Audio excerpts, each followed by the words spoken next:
Howdy, howdy, Grizz.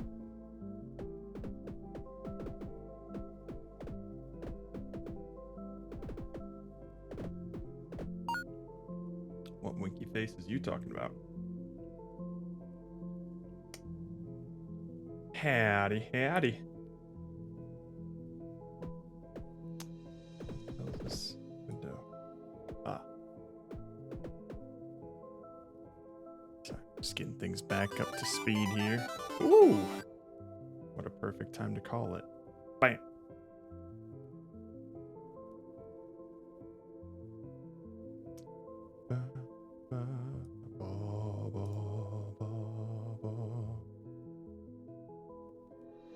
Hello.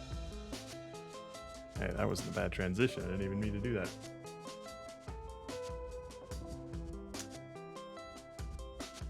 I'll be honest. This is going to be a bit of an experiment.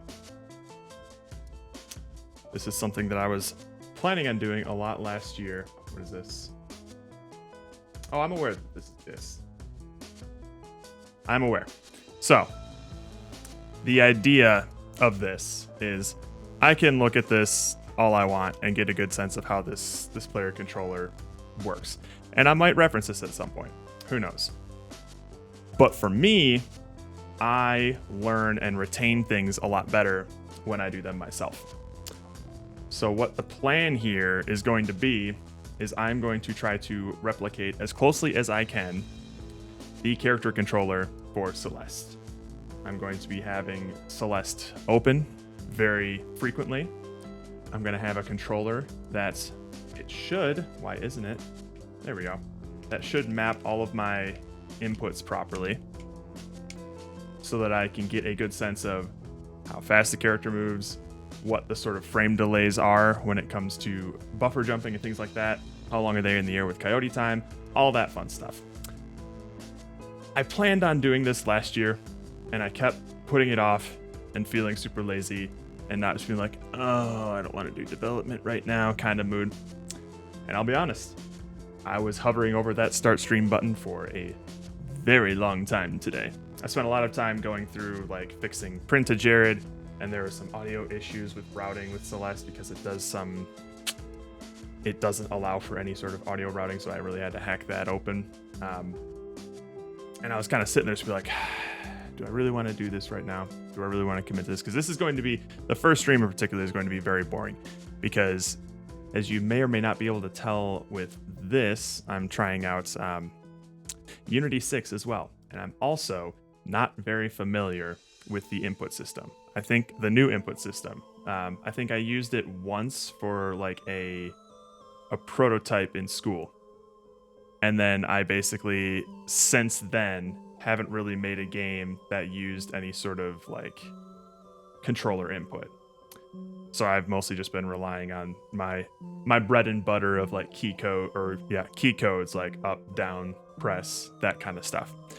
So goals are going to be to get familiar with input actions. Just get something moving on the screen. I don't think we're going to get anything close to what Celeste even feels like. Maybe we'll get like the velocity down.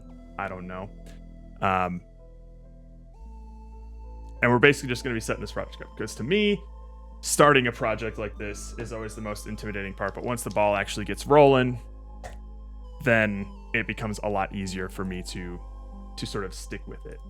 I'm hoping for this to be like a sort of long-ish term project. And then by the end of it, I'll have some sort of generic character controller that ideally will feel a lot like Celeste in terms of its movement and a lot of the quality of life stuff. So just like coyote time, jump buffering, or whatever that thing is called, basic physics working properly, custom gravity that will let you terminate a jump at a certain height. So when you press jump, it doesn't like automatically go to the same amount and it still feels good when you let it go.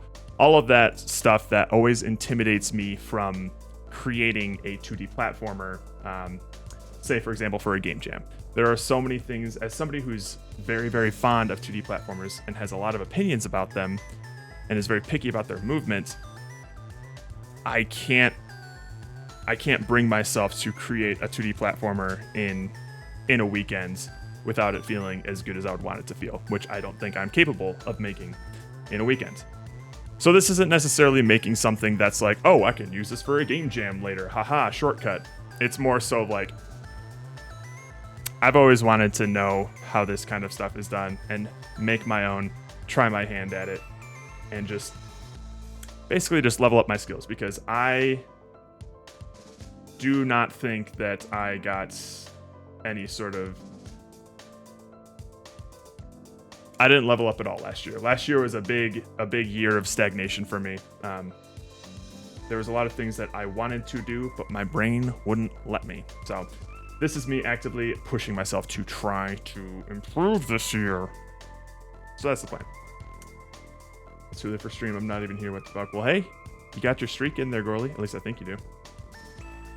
Doing the Undertale one was very fun. I didn't open to Undertale. And I did open Undertale a few times. Oh god, Undertale. Holy. I haven't looked at the source code for Undertale, but I hear that the dialogue system for Undertale is insane. New input system is death to learn. It wasn't that bad when I maybe I'll open up my old Unity project actually. Hang on. The only time that I believe I used the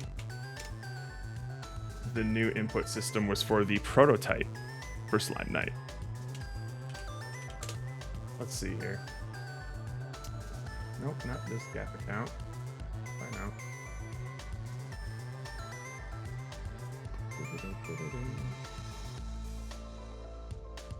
I wonder which one it was. ARM? Yeah, extend ARM prototype.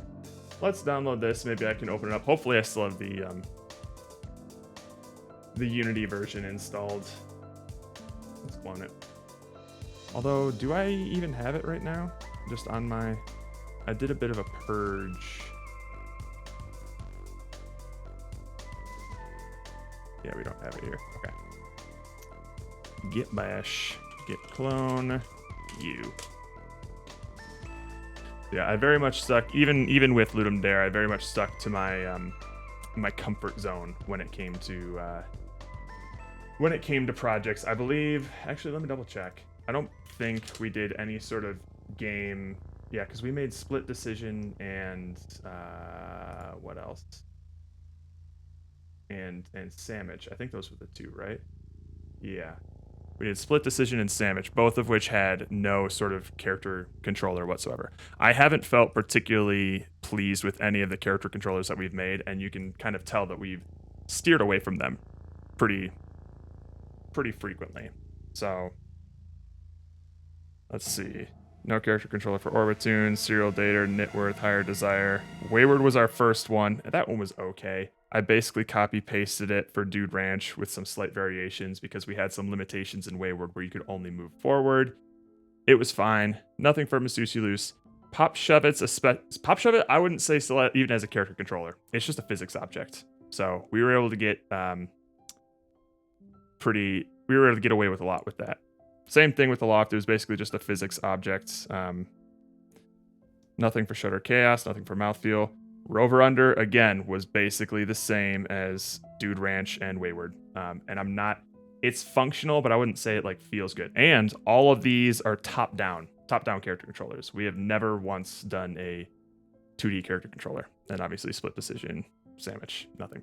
So I honestly kind of feel like it does push us to be a little bit more creative when it comes to the games that we make. And we're not necessarily... Well, there are some cases, actually, where we avoid doing some sort of character controller because I personally don't have faith in my ability to make a decent one. But we don't often, like, avoid using a character controller for those purposes. It's more so the games that we think of just don't seem to require it. But I want to know how to make one that feels decent, at least to my standards. And I feel... in the process of doing that, it's the way that I've learned basically all of my game dev. In the process of doing things and making things, I learn a bunch of cool shit, and that helps me in a lot of other areas. So that's the plan. All right, let's see here. Let's add an existing project, extend ARM prototype. This one. Okay, which version was it? 2021.3.9 F1. Oh, okay. Well, we'll do a different one then. 2021.3. That one's close enough. God, I have so many Unity versions. Stupid. Bro, why you gotta finally do a dev stream when I can't hang out? I'm sorry, Boats. My original plan, I want this to be a regular thing. I want to go back to 4 streams a week. I'm doing it today because I have today off work. It's Martin Luther King Day. So that's kind of nice. Ideally, I would like to do this on Sunday because I don't feel like I'll have the willpower to get off a day of work of deving and then get on stream to dev some more. I don't trust myself with that to stick with it. So Sunday might be the plan for this, but I'm still feeling that out. Is this thing opening? Oh, it is open. Cool.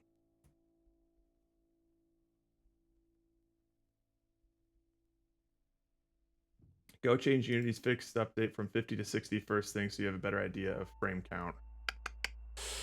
Maybe. I might do that.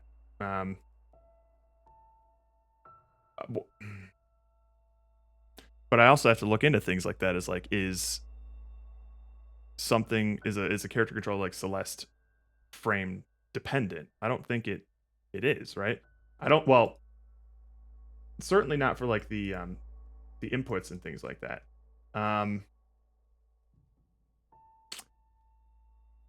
Yeah, I mean, that's all stuff I'm just gonna have to figure out.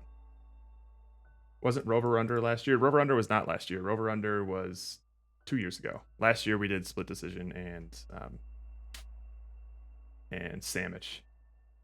Bunch of switch case statements. Last 3 games definitely taken all my current knowledge to their extreme, but nothing new. Yeah. I want to get better at shader and fancy stuff. Oh, shaders are so cool. I have a whole ass book of shaders that I need to peruse through as well.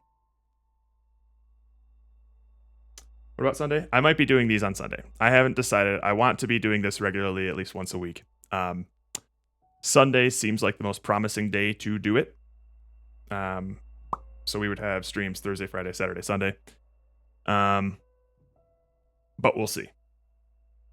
I want this to be, consistent. All right, where is that this one?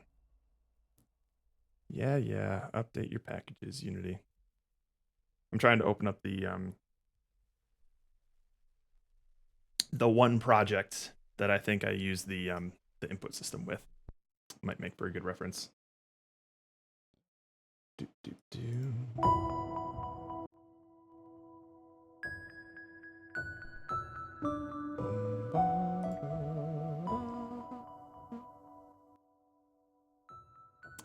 But Unity is busy updating the package manager because I had to upgrade Unity version.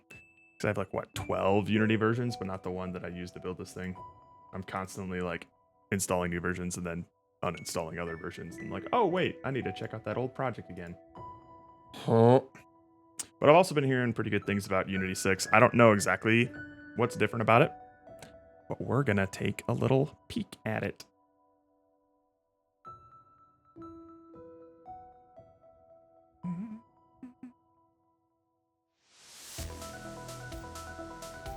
Hang on, let me, oh, that's still kind of loud, isn't it?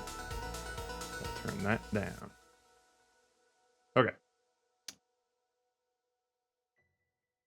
Yeah, I knew I wanted to stream today in some capacity.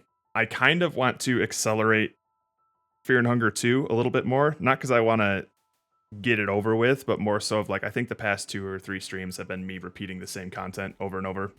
And that's starting to not get very interesting, I think. So I was planning on maybe using today to just like grind through that fucking orphanage to finally get it off my plate so we can actually go somewhere else. But then I realized if I were to stream that during work hours, maybe not many people would show up because it is not the most work-friendly game. So we'll figure something out with Fear and Hunger. I just want to get to new content with Fear and Hunger. I'm having a good time with it, but it might not be interesting for me to bash my head against the same map for like 3 weeks in a row. Who knows? Oh, come on, you.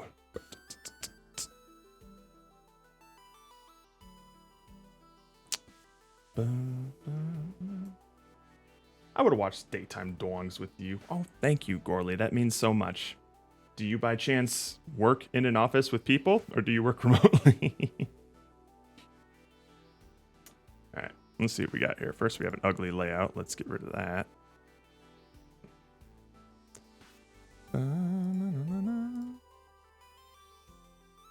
Scenes.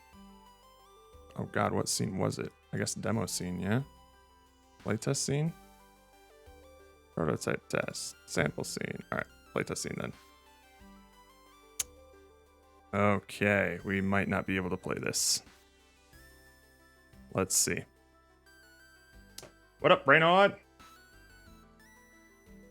Okay, yeah, we still got this stuff then. God. This prototype was so fun. I'm sad we weren't able to recreate it for Slime Night. Alright, cool. Sticky Gecko? Yeah, kind of. Hang on, I think it's this. Yeah. So this was just the original prototype where the idea was you had some sort of like extendable hand. You could move it around and grab things. So you could like grab something like this and then like fling it around, or you could even like bash some stuff around with it. And then you also had these little static points that don't move. They're like pinned to the ground when you grab it. But when you do grab it, that means you can move yourself around. So then you could use that to sort of grab something like this, get over a barrier. You can punch these things around. Yeah. Yeah. So this was just something that I made in school in about a week to like test a certain prototype mechanic for it, and I was pretty happy with it. But this was also my first crack at, how the hell do I, oh, gotcha. My first crack at trying their new input system, which I'm gonna have to look at the code for. Yeah, doesn't it look like a fun concept for a game, Mastiff? It looks pretty neat. But you know what I think is more fun is doing this to the objects to like hurt them as you ethereally go through them. At least that's what the game ended up being. But it's cool. Like you can like punch these things too, just ka, ka, ka. And then these never made it into the game, which is sad. Pew, pew. With the same kind of hit detection as that. Yeah, it felt about as good as this to hit them. And then you know what's even better than like grabbing these things and throwing them and stuff? Grabbing them and holding them until they die. That's the real fun part of the prototype. I'm sorry, I'm getting really salty about what this game ended up being rather than what the prototype is. I've dispensed more than enough salt about this game. So let me take a look at the how did I do input stuff with this? Actually, hang on. Let me change something here. Dev stuff, center monitor. There we go. Player. We got the player movement stuff. Let's open this up.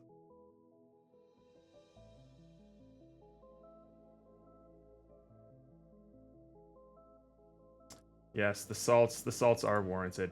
Hi, Diesel. I'm streaming on a Monday because it's Martin Luther King Day and I don't have work. I wanted to stream a lot earlier, but I got sidetracked by a bunch of things, as well as general procrastination. You know how I be. All right, let's get rid of that gamepad toggle real quick. We're not using that.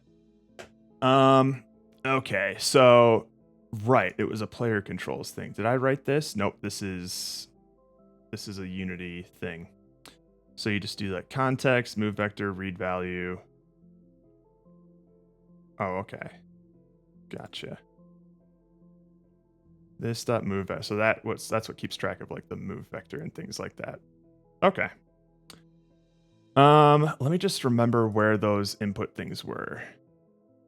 Oh, did we just make like a player controls thing here? What is this? Right. It was this sort of thing. They had these actions. Move, right. Grab was the trigger. Oh, we did it on both triggers. That's neat. Okay, yeah. So basically it would have, I don't know if this is even easy to see on on stream, but left stick gamepad, and then that's just a pass-through vector. So we're basically mapping the gamepad's analog stick to a vector 2, and then the code to read that is basically an event that we subscribe to. I see. Okay. It's kind of weird, but it is super nice, it seems like, for remapping controls and things like that. I might keep this. I'll keep this open, but I don't think we need to keep the project itself open. General procrastination disorder. Yeah, I think you actually spell that ADHD if I recall, because that's usually what my problem is.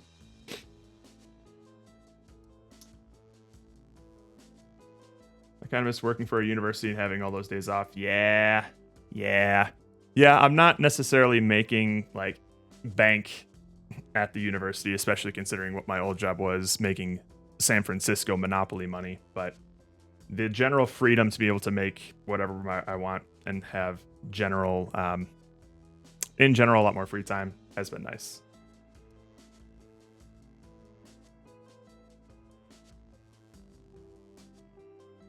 Also found a new Japanese band I really like. Ooh.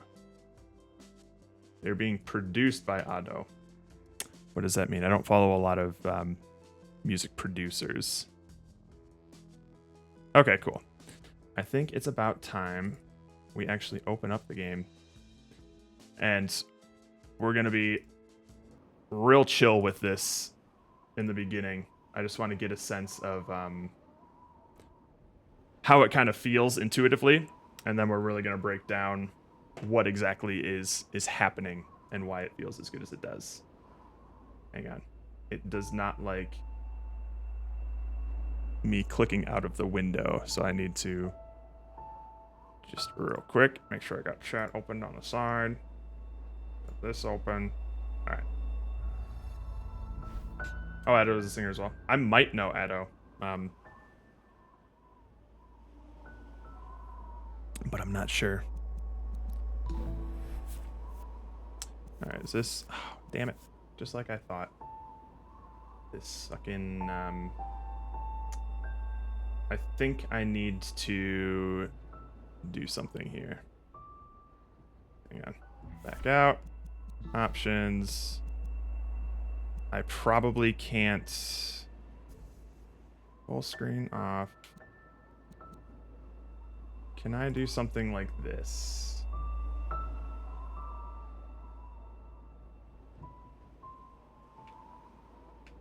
Oh, wow. Okay. So I actually need to have... Are you kidding me? I actually need to be like in the browser source for the controller thing to work. All right, that's fine. We'll figure something out with that then. That's annoying. So the controller inputs this thing. It only works when I am inside of OBS. Cool. And when I'm doing that, I cannot access the actual controls here. So that's neat. Oh well. I guess we'll roll with it today. And just not... Hang on. Get rid of you. Pull this up. Get rid of you. Pull this up.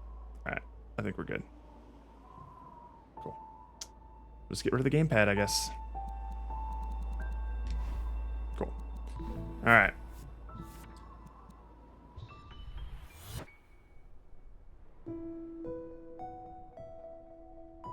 How does this sound? Okay. Nice and quiet. Perfect. That's another thing that I really want to get good at as well, is wall jumps. Oh, it just feels so good, man. Wait, was it really left trigger? No, I was always using right trigger. Alright. Wow, it's been a really long time since I played this. Yeah, see, like, I really want to get jumps feeling good, because a common mistake that a lot of people making a platforming controller in like a short amount of time do is like you press the button and it's always max height and you don't have any control of it whatsoever. There's such precise amounts of control on the jump here to where like you can tap it. If you tap it a little bit after you land, it gets even shorter. It's very precise controls. Another reason why I was interested in doing a character controller like this over something like, say, Super Meat Boy, which also has a really excellent character controller, is that, like, to my knowledge, this controller isn't really physics-based all that much. I mean, you have gravity, which is generally pretty easy to simulate, but... Oh, wait, no, there is momentum, isn't there? Yeah, there's, like... Hang on, we'll get to it.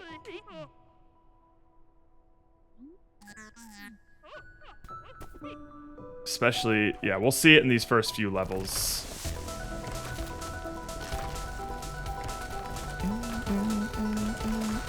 No! Open up. Ha! Yeah. Didn't matter, release. Yep, they did. But I'll learn nothing from reading through it and seeing how it's done. I have to do it myself or I'm not going to retain it. That's the whole idea of this.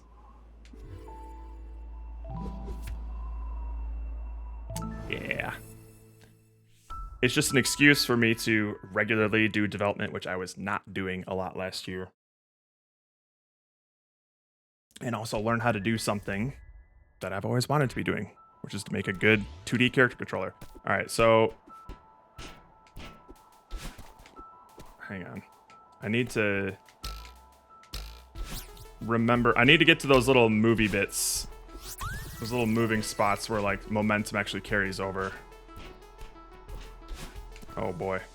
I wish I could say it was like riding a bike, but I'm feeling very rusty right now.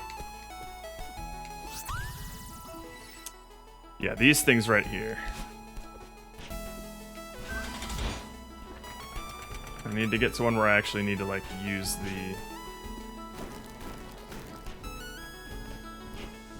the actual momentum.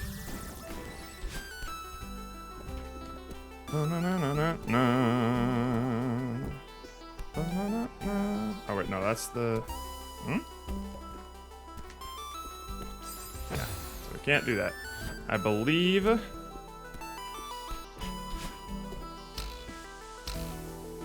the hell is that there for, then? Alright. I don't even think I can make it all the way up there. Yeah. That's just a big old nothing.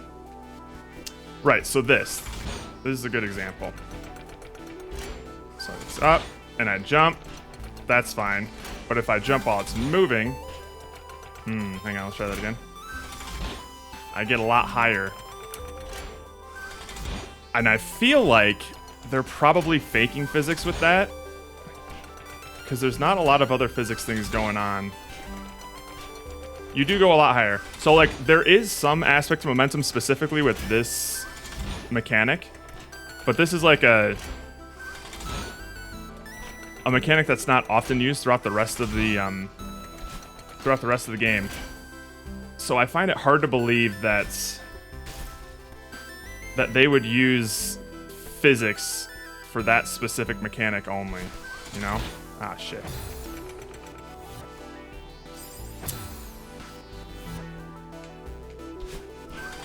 Whee! Yeah, because it's also kind of generous. Like, even after it, like, sort of stops, I can still sort of do that. Hang on, let's see how generous it is. Yeah, it's real generous. So I get the feeling that that's some sort of, like, special case thing that they used. Regardless, hang on. At this point, I'm kind of just having fun. This is my way of slowly easing into something that's going to be very tedious and intimidating. Because outside of, like, Celeste and Super Meat Boy, I haven't really seen a I don't recall a game whose, like, wall jump feels as good and slick as this. What up, CJ? So that's something I really want to capture as well. I've done a couple of wall jumping things in the past, but they're so fickle feeling. Oh, damn it. Whoops.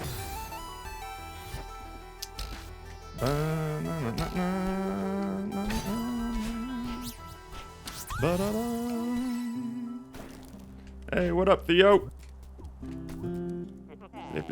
Another thing on my list that I would like to do some dev tracing for is a really nice text box sort of thing like this, where you have like a profile picture and then some text that'll appear in a pleasing way, but you can also like add effects too. So you'll kind of see it around. Let's see. I was looking for. That sounds pretty serious. I'm just happy to see it. So, changing color and stuff, that's pretty easy. Making the text show up like one letter at a time, that's pretty easy. But I love the kind of stuff that they do with like specific words or specific letters where it's like, ooh, far off lands.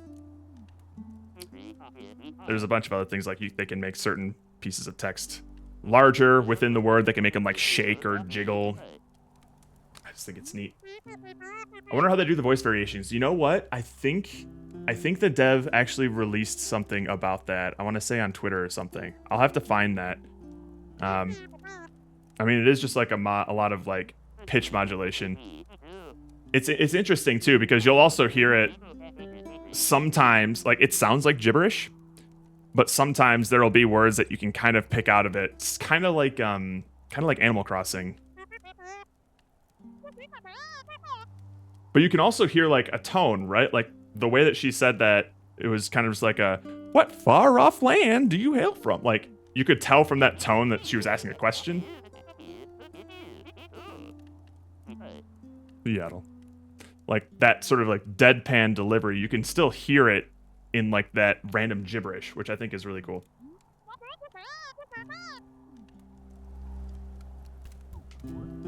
The cave art next to this place is wild. Entire city be abandoned. Also, this is your public service announcement. If you actually haven't played Celeste, get on that shit. This is one of my favorite games of all time. Anyway.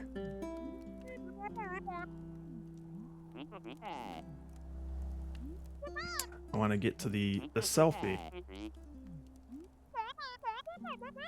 You have a blog or something? Everyone uses Instapics now.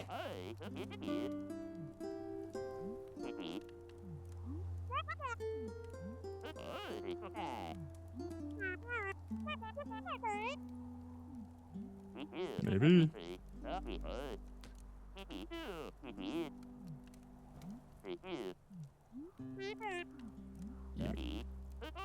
Oh, here it comes.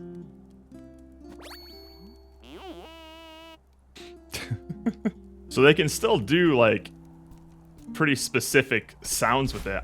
I'll have to look into how they actually do that.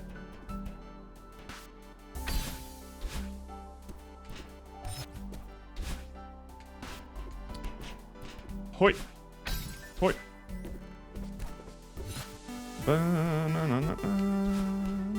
Oh shit. There we go. Oh yeah, and also the way that she kind of like hang on. You can climb up on a wall, right?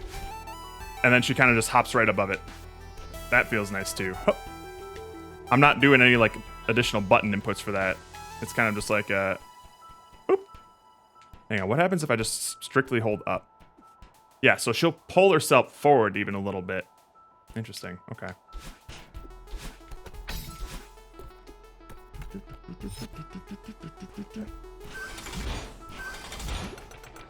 Oh?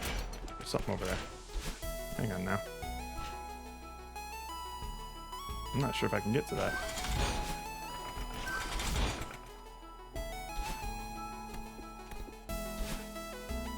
Ooh, there's so much I don't remember. Wait.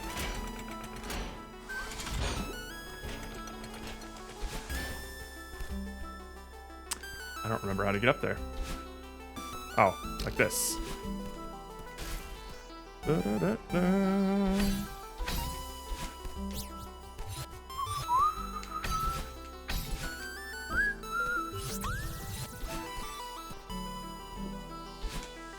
Oh.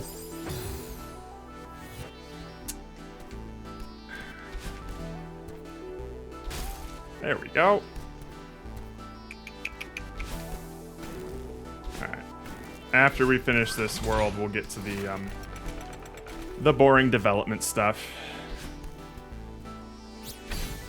Shit.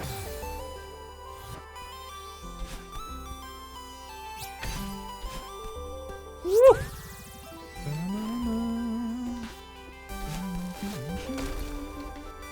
Shit. Oh, clever. Okay. Oh, wait, you know what? I don't even need to be on that thing. Oh!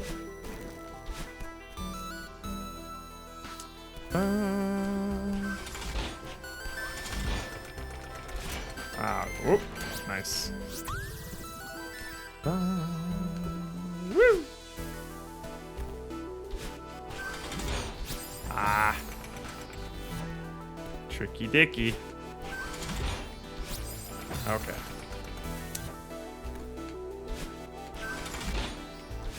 There we go.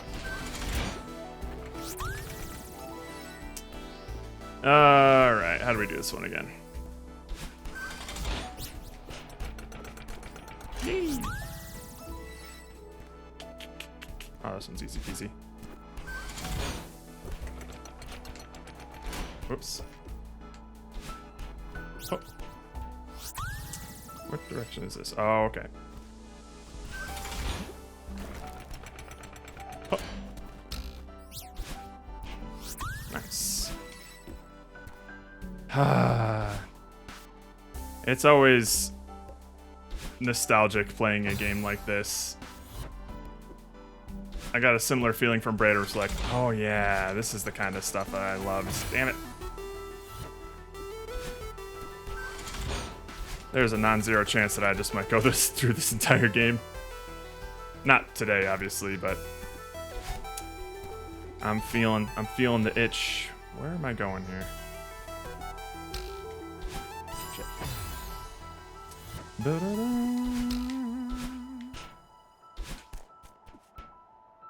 Hello. Oh shit. That's not good. Oh, oh. See, I love being able to do that as well. I'm just like, hang on, let's go back here.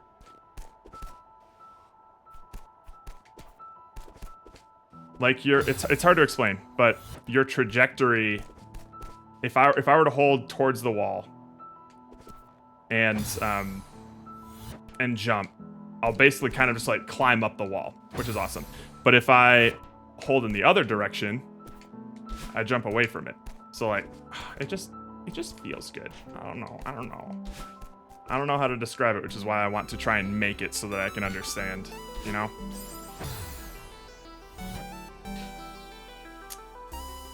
I don't know if you know who Practical NPC is, even though it's my face. He had successfully funded a Kickstarter to make a Celeste clone. Oh, sick! Hang on, when is this? This Fmod stuff, because I was... Alright, how to get the product, how to load the project. Yeah. Yeah, this could be handy. The whole thing with Fmod, though, is that it was making it very difficult for me to reroute the audio, which was very annoying. That's just a petty little nitpick of mine. There have been a couple of games. I think Subnautica was like that too, where it just would not want to work with Wavelink, which made it very difficult to set up for stream. Damn it. Perfect.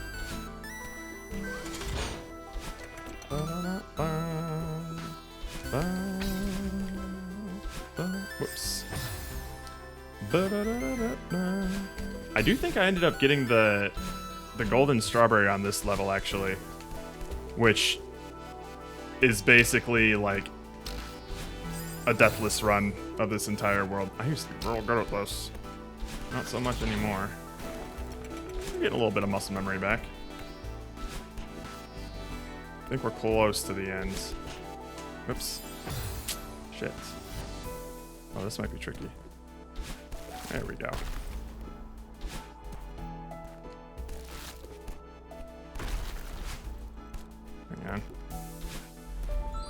Ah.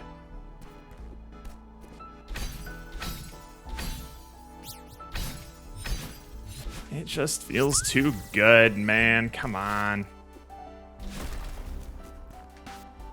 I want to do something like this.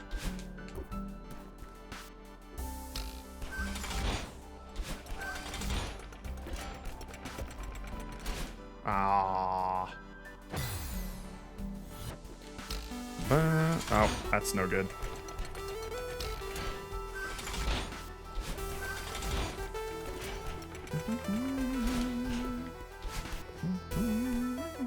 Okay.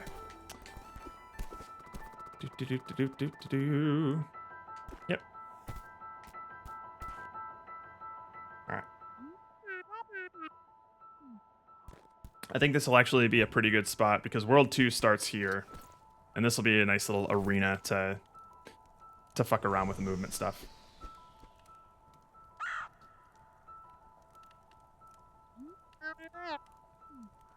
I don't think I got all the strawberries. I might have missed like 3 or 4, I think.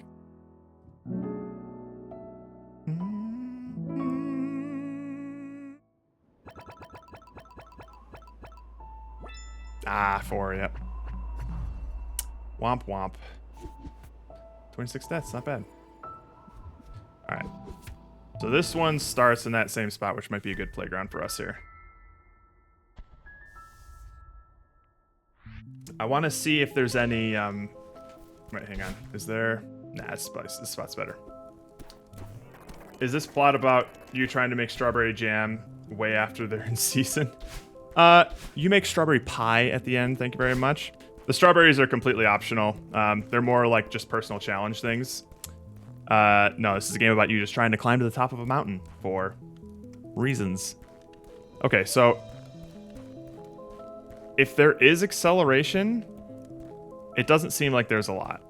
It doesn't even feel like there's a lot of acceleration. And you stop... Yeah, there's probably not acceleration. You stop pretty instantly. And this is what leads me to believe that, like, this isn't like a physics-based platformer. Like for something like Super Meat Boy, there's a really long like ramp up to your top speed, and your momentum is super duper important for like getting across gaps or clearing levels and things like that. So that's another reason why I wanted to pick Celeste as a character controller, because as much as I love Meat Boy's character controller as well, it's a lot more intimidating. Okay, so that seems fine. So I'm pretty sure I could accomplish this with like some simple translation rather than like adding forces and things like that. Where it's going to get tricky is when I have to jump. So we'll have to think about that. Another thing that I would love to replicate someday is this sort of lighting effect that you see like right here, of where like I'm kind of just like my own little spotlight light source, and then when I'm not underneath this opening, it's like pitch black, but then it'll slowly kind of like peek in. You see that all the time in a lot of like pixely 2D platformers like that. It just really adds a lot of charm, and I don't think immersion's the right way to put it, but just like it's a neat little visual effect that adds a lot of intrigue. Okay, so let's figure this out. Time to open up Unity. Oh, perfect. I can just keep the music up. That's perfect.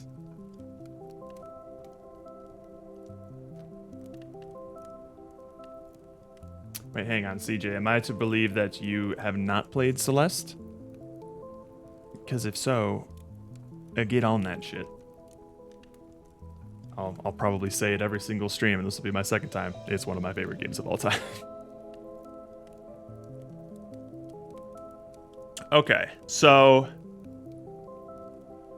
let's see here. Let's turn this down a little bit.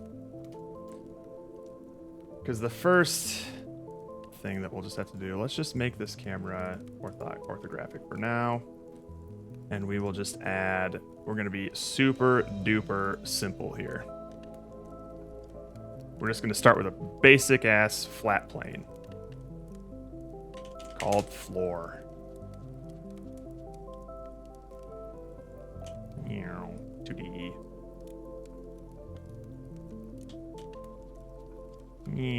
There's our floor.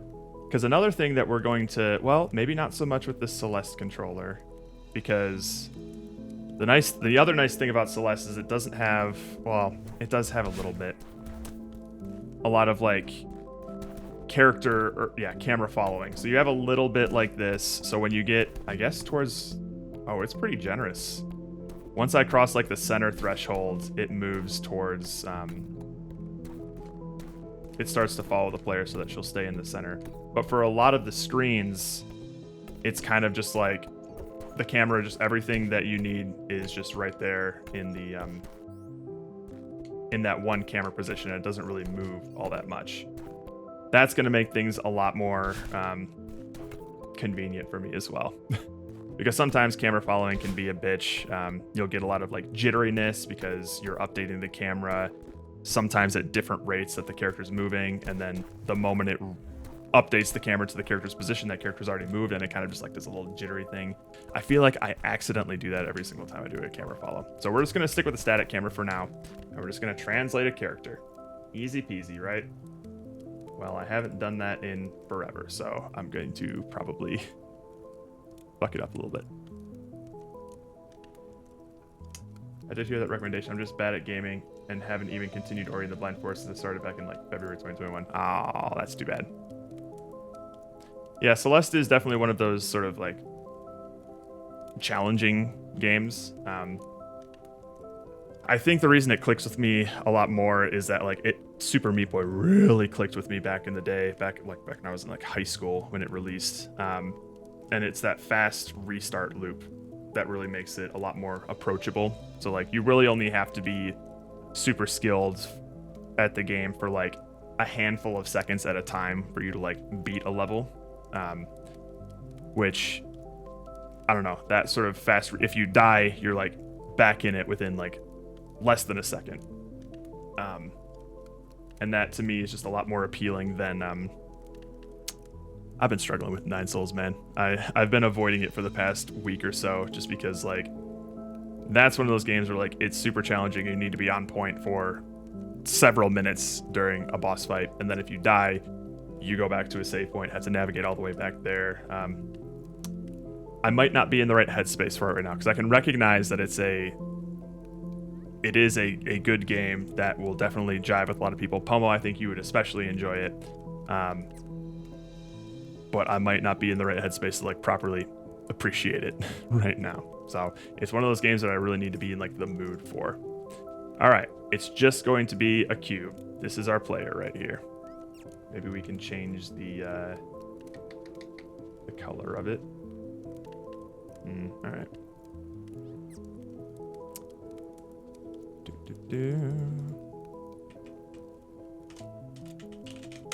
Materials. There. We'll just make it red or something. Something bright.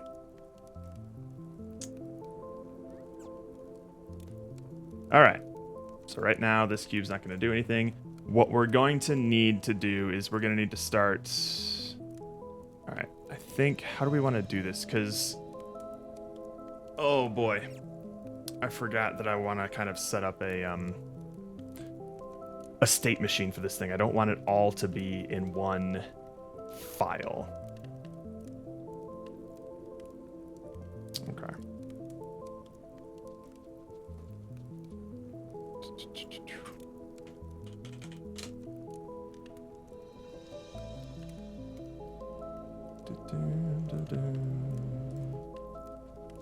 This will be like, it'll just be player controller. I'm gonna need to relook at what sort of state machines I have here.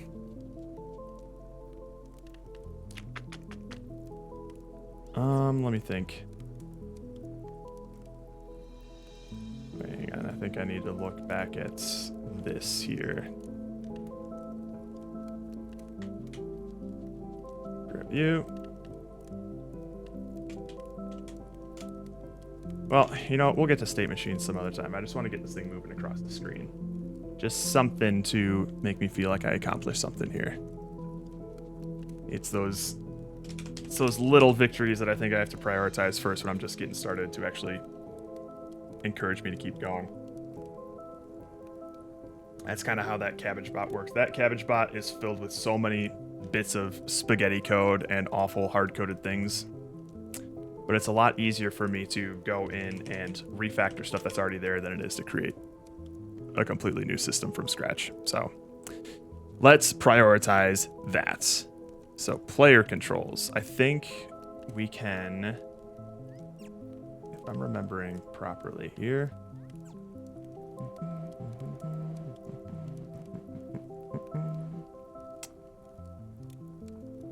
Let's just do like input. Do I create a new input system here? Is that how it works? Input actions, I believe. Player controls. Yeah, here it is. Wow, it's been a while since I've used this thing. Okay. So, shit. Maybe I do need to open up my ARM prototype again, just so I can do a side-by-side.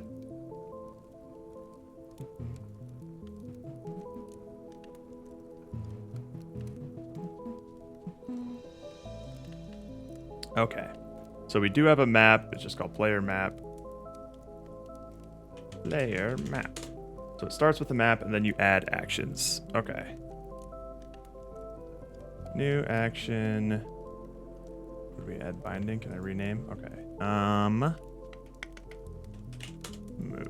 So I kind of want to bind this to both the. Well, oh, hang on. Let me check something here. So I'm just using the D-pad here right now. If I were to. Okay. So it is a discrete thing. There's no, if I slightly tilt the analog stick, she starts running full tilt. So it's the same as the D-pad. Okay, cool. Good to know. All right. In that case then, gamepad. Is there, hang on. Do I have to use joystick for this? No, right? It's left stick. Oh, okay. Gamepad. Left stick. Oh? Wait, hang on. Oh, that's just like a vector. I see. So for the arm, I'm just using it as a vector because you can move your arm and your player in any sort of direction. But for this, let's see. Let's just do D-pad for now. So left, what is this saying? Show derived bindings, sure. And then can we do the same thing, add a binding? Oh, interesting. Gamepad, right. Okay, no, they're not. So they're both kind of there. So this is just going to be like an on-off toggle, essentially. So let's do something similar with, excuse me, the trigger here. So right trigger gamepad. Okay, cool. That's fine. Let me take a look at what that kind of looked like. Arm, yada, yada, yada. Hang on, is there a different thing that I'm using for, all right, we got input stuff here. Arm render, auto tell, Bezier, yada, yada, yada, yada. Hand controls was probably where I do the trigger stuff. Oh wait, no, hang on, we got controls here. References, where do we got them here? Right, okay, so dot perform / canceled. Yeah, so this is basically just an on-off thing. Okay. All right. So we need private player controls. Is it player controls? All right, we need input. Oh, we already have the system here. Is it not called? Yeah, it's called player controls.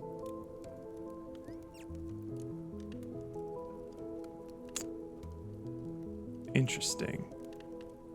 Oh, do I need to save it? Yeah, let's auto save it. Oh wait, no. This is a different one. Save asset. There we go. So now we have access to it here. Theoretically, right? Hang on.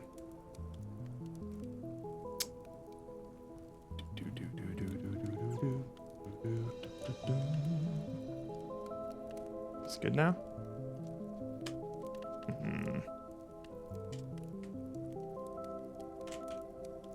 Okay, so why isn't that showing up? Right, because it's showing up here. Player controls. And that is a auto-generated class here. We do have this. Yeah, I feel like that was auto-generated, so let me just see here. Why isn't this?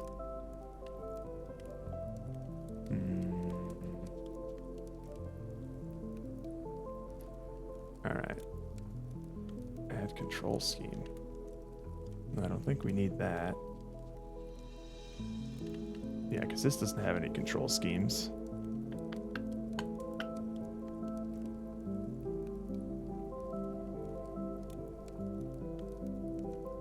Now that I have to mess with SQL, I slightly understand what you're doing now. Yay! Yeah, you learn a surprising number of programming habits from SQL. I actually use a lot of SQL stuff to keep track of all of anything that has to do with the leaderboard for any of our games, including the this little cabbage bot here. And I also use SQL to keep track of every single piece of data regarding your guys' cabbage customization thing. So what sprites you're using, what position they're in, what rotation they're in, what scale they are, both X and Y, because you can scale those independently and things like that. All of those things get packaged into a single like database entry associated with your name. Your username is the primary key. So whenever you make a chat message, I look up whatever your equipped preset is, what attribute or what settings those presets are set at, and then I load all of those things based on the response that I get into your cabbage. Hopefully that made sense, especially if you're learning SQL stuff. Okay, so this is interesting. This little player controls thing, I've made it, right? And then it generates this little C# file. I don't know how it did that, because when I look at this here, add asset, these actions were not assigned to the project-wide input actions for the input system. The actions currently assigned to this project-wide input actions are... Oh, I see. So this is where I think it's slightly different for Unity 6. I think I go to, yeah, project settings here. I set them up here. Naruhodo. Okay, so we got the left stick here, and it's not necessarily tied to the actual gamepad. So this is like project-wide, and I'm making a specific thing here. Why can't I do this, I wonder? You should set Rook's cabbage to be randomized with every message. I totally could. I mean, that's what everyone's cabbage is who hasn't opened up or saved anything in the cabbage customizer.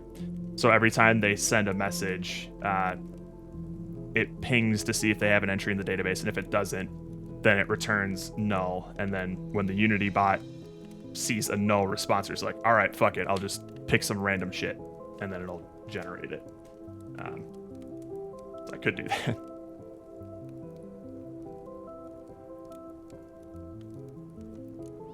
These actions are not assigned to the project-wide input actions for the input system or the input system. The actions currently assigned to this project-wide input actions are there. Can I just generate a C# class here? Apply. Okay, so now that created it, and now I have it here. The chaos of doing it on everyone, though. I would... So, yeah. For people with uncustomized cabbages, I think it does it every time. I used to have some logic to, like, cache that cabbage, like, once it's created, it's cached so that I don't have to constantly ping and get like all of that information. Basically, every time you send a message, it pings the database, gets your equipped preset, gets all of the settings and all of the positions and rotations associated with that equipped preset, and then sets up your cabbage. Every single message, which is not great. It doesn't need to do that, right? So like, I used to have a system where it would generate your cabbage, and then for as long as you're still in the stream, whenever you type a new message, it'll just load whatever it has cached on the client side. However, I still need to ping the database whenever you send a message to see if your equipped preset changed, if you changed anything like recently saved, or like changed your currently equipped preset to like something else, maybe like you moved the eyes slightly lower or something. I still need to ping the database to see if there's any pending changes there. And I didn't quite make that, I haven't had time to make that as elegant as it could be to just like detect any sort of change. So right now it's just like, to make it easier for people, whenever they send a message, it'll grab their most recently equipped preset and things like that. So you can update your cabbage on the website and then type a message and it'll automatically be updated. It used to work where you had to type like ! reload for it to ping the database, but that was always a step that especially new people who wanted to mess around with the cabbage customizer wouldn't really know. It wasn't that intuitive, so it was just easier for me to just have it ping every single time. I don't think it has any major impact on like performance, but it doesn't scale well if you have more and more and more people showing up. You kind of want to limit the amount of data you're sending back and forth. But speaking of, I haven't plugged my cabbage customizer in a while. I still need to make a lot of pretty significant updates to it, but it's still there and it still works.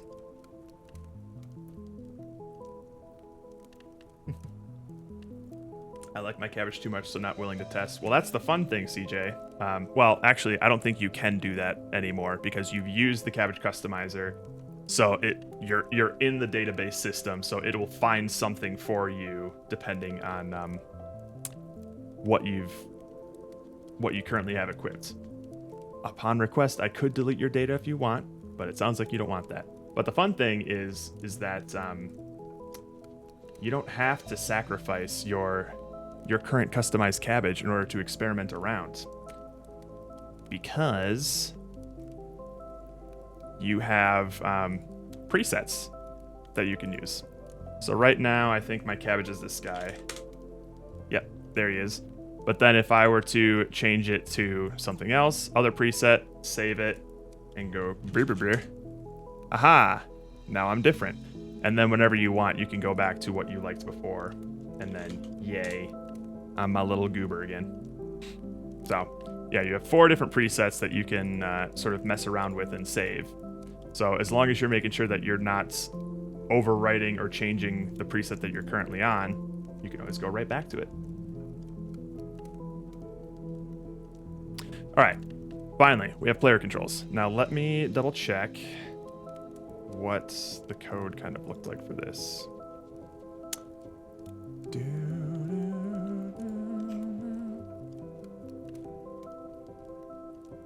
Okay, so this was happening in start. So this dot player controls dot player map. So the map that we currently have it set to, and then I believe it's what, move performs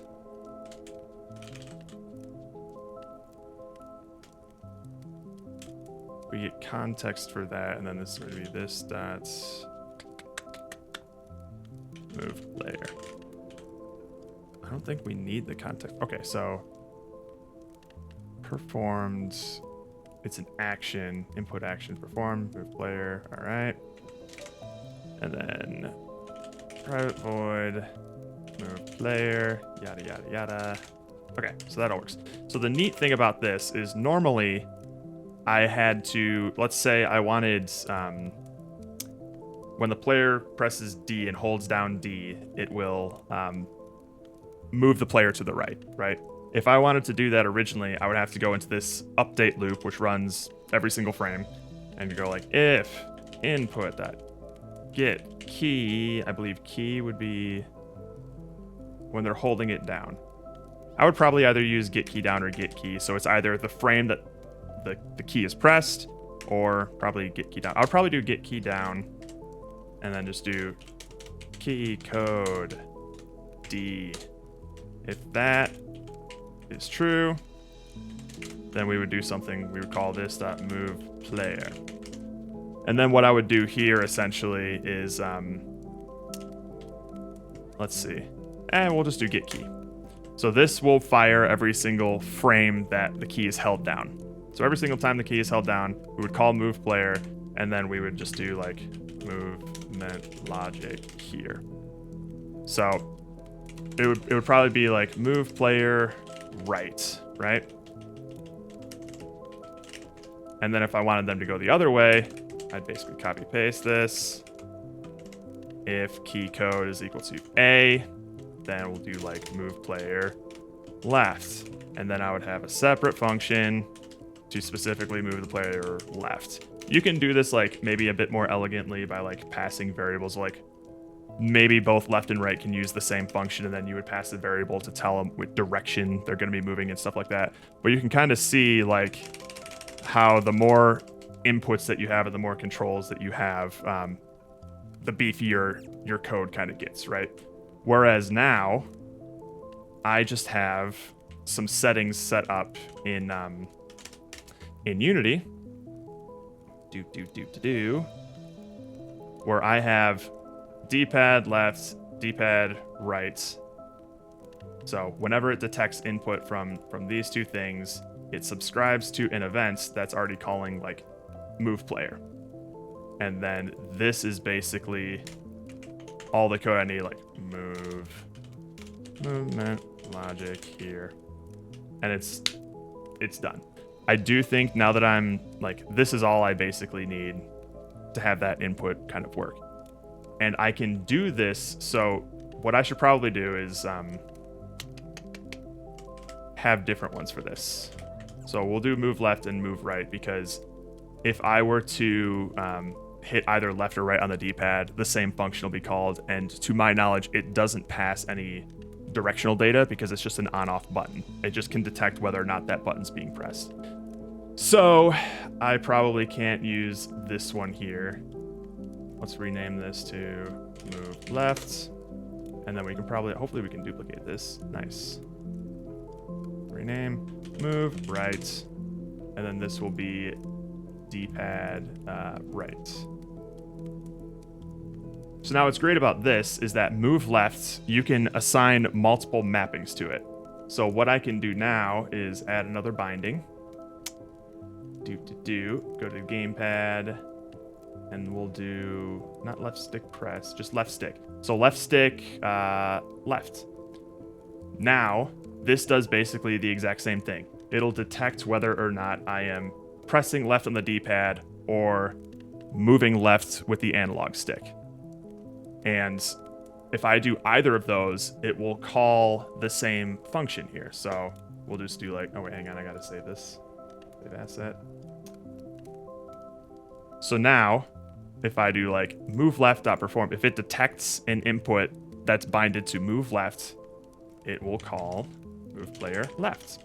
And I don't need to write separate functions for if the input on the analog stick is moving left and if the input on the D-pad is moving left. Like, detect both of those and have them call the same function. Now it's just this. So that is a really cool benefit to the Unity's input system that I do kind of like. I don't know if that made sense, but you sneaky. Boy, you need to submit some cabbages though. This is also your friendly reminder, Pomo and Boats. You both have pending custom cabbages due to your roulette wins. Hit me up with an image whenever you have an idea for one. And Rook.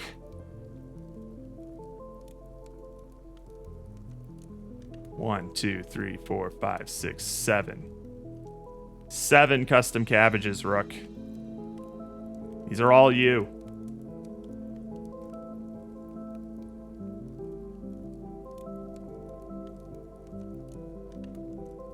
Okay. So we want to manipulate this thing's transform. Probably, I want to say through translate. We're not going to be applying like physics to it. So first of all, we're going to need a private floats move speed. And this is where like I don't feel like I have properly learned how these sorts of things work. So if I were to do private transform layer transform. Hang on. Nope. Get component transform, not transform, transform. Do.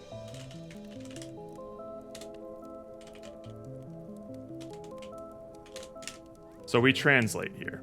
So moves the transform in the direction and distance of translation. We want this to be oh wait, interesting. I wonder do.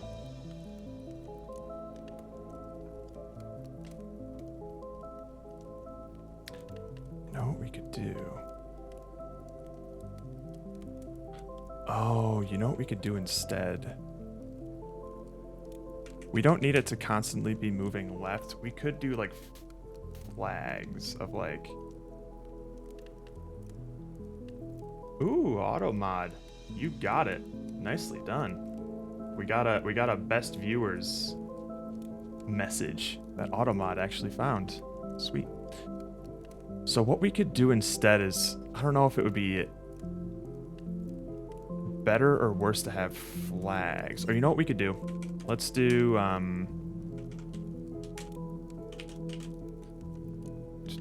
vector 3, I guess. Move direction.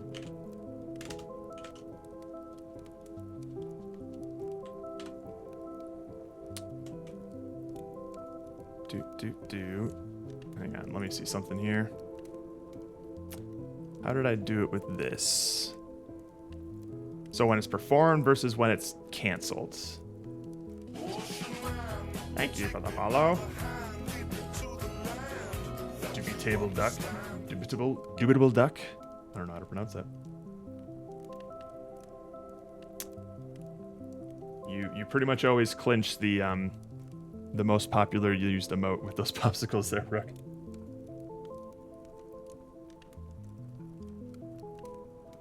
Context.read value. Okay.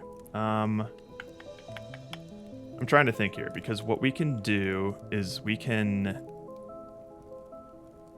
This might be stupid, but we'll try it out here.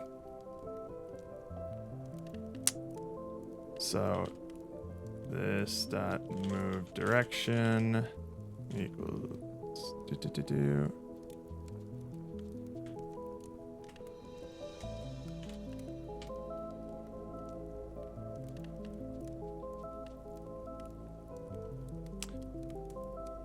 New vector 3 dot x minus, what would it be? I guess move speed, right?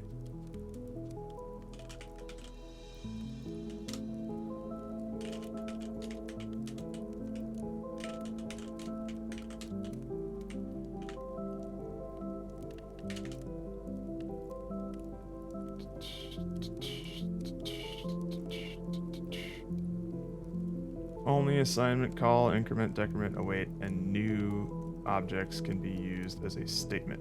Parentheses can be removed. Okay. It just looks gross when I do that. My dyslexia.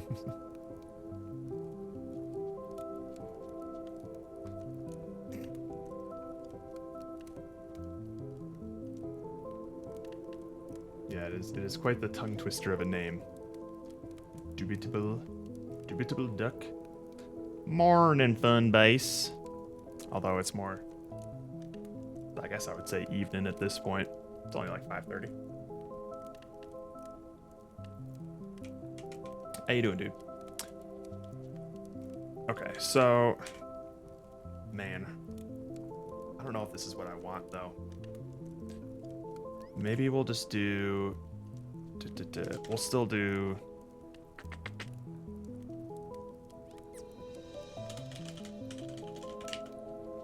I wonder.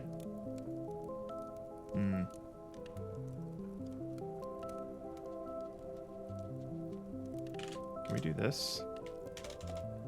Move player -1.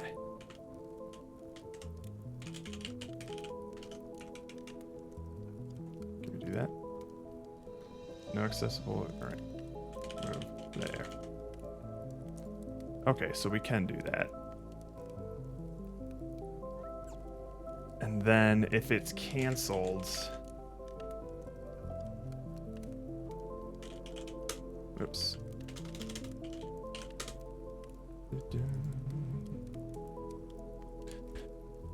So if we want it to move left, and then when you let go of it, you stop moving. Update move vector. Is that what I would want?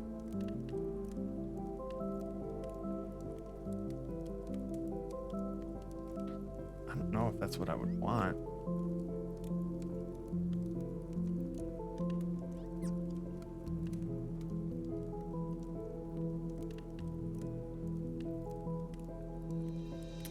Hang on, I'm still stuck in my own thoughts of like, what's the best way to do this rather than just like getting it out on paper.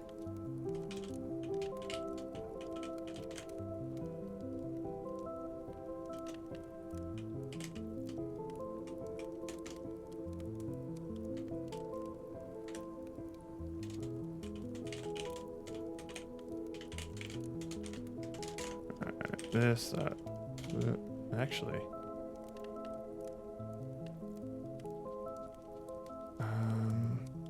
Move direction, vector 3 at 0. Because what's going to happen, I think, is this performed action here. We're going to press it. We're going to press the left D-pad. And then it's only going to run once, I think. I still don't know. We're just going to have to do it and figure it out. Oh, Celeste character controller. Yeah.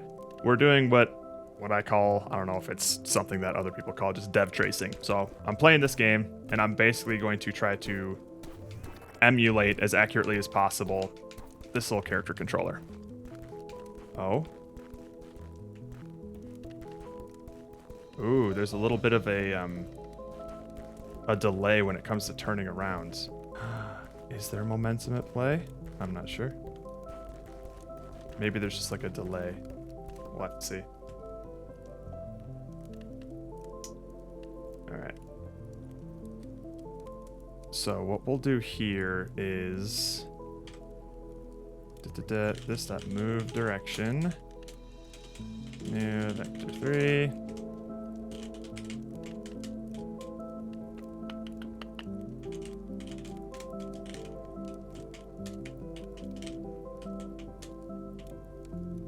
Alright.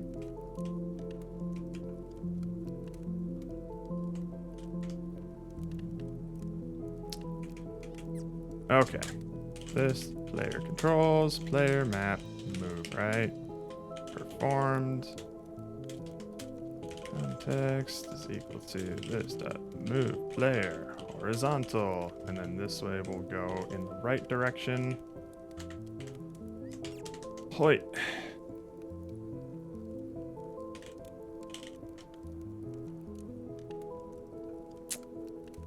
Alright, that all seems fine. Oops.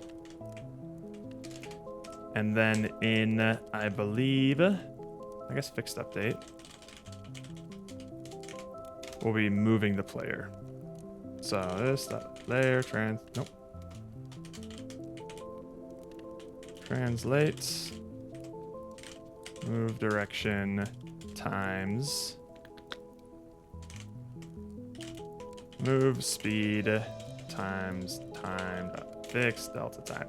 So this is where my knowledge of things in Unity get kind of like embarrassingly shaky. So when you translate something, it says moves the transform in the direction and distance of the translation.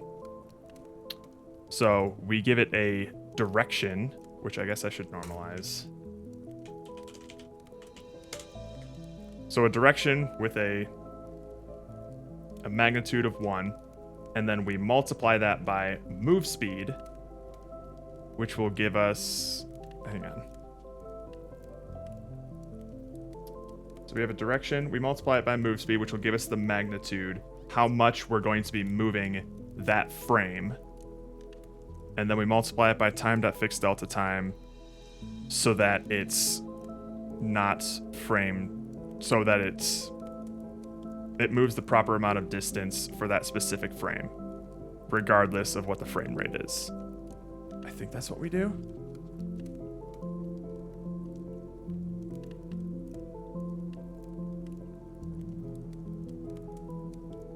Is this just for your mental? Like to have your, yeah, it's basically for my mental, just trying to get better at developing the kind of games that I enjoy. It's not for the Beyblade game. No. We're not making a Beyblade game right now. All right, let's just see what this does, shall we? Right now, we don't really need a floor because we don't have gravity or anything attached to this thing. So, okay. The difficult thing, we'll get to it. We'll get to it. Let's just add a component here. Layer controller. We'll set the move speed to 1. It'll be fine.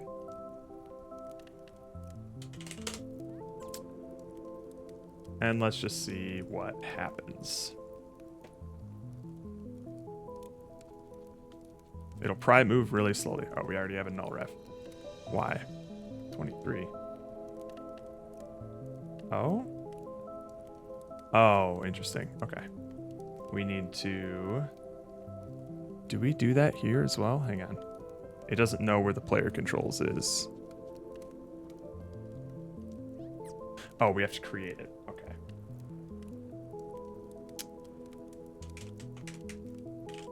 Player controls equals new player controls. Okay. Cool. Ah.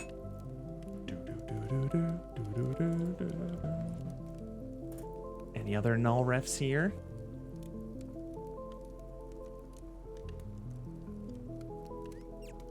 All right, so right now, nothing is happening. Unless it's happening very slowly. No, nothing is happening. Okay. Cool, that's fine. Let's see if we're even calling these things here.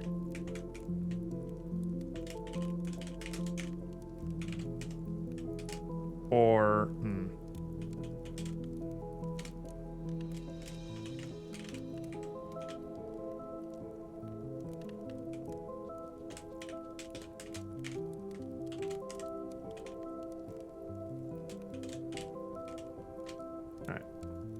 threw some debug statements in there. Let's see what happens.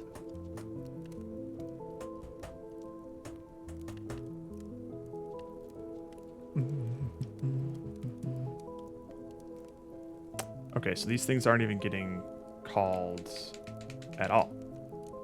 All right. Which means we're not setting it up properly.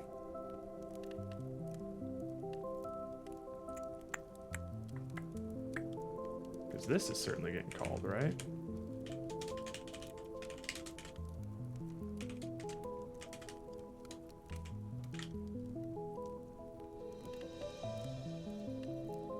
Yeah, start was definitely getting called because it was throwing null refs when it wasn't moving. Yeah, so start's getting called. We're just not properly setting up player controls, I guess. So let's see what we have here. Context, move vector, yada, yada, yada, yada.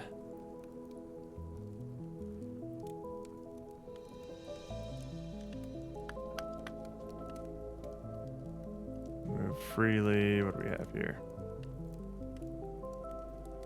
Fixed delta time. So move vector, max speed, fixed delta time. Okay.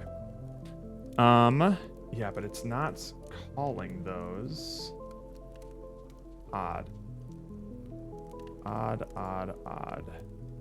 It might have something to do. Does it have something to do with like the main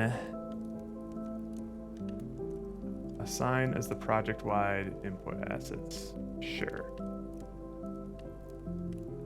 Okay. Let's see if that changes anything. Maybe it was just trying to read the wrong input thing. Nope. Okay. Maybe I'm not setting them up properly. So we got move, no interactions, no processors. This. Interesting. Initial state check.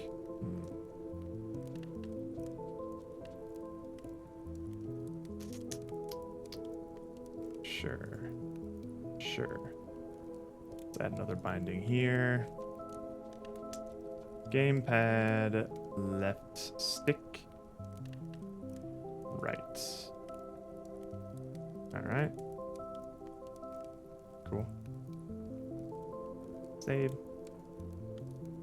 Are we just jamming the Lena Rain on loop? Basically, I mean, I just have Celeste open right now because I'll be coming back to it more frequently than right now. Once I actually get like a character controller relatively working, then I'll be using this a lot more to fine tune it, to get it to feel as accurate as possible. Basically just copying someone else's homework. Okay, what's going on here?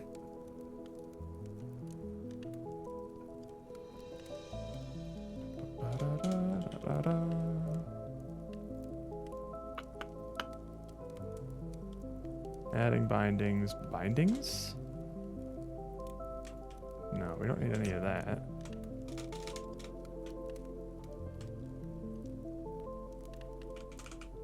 Is it controls? Count? No, we don't need any of that.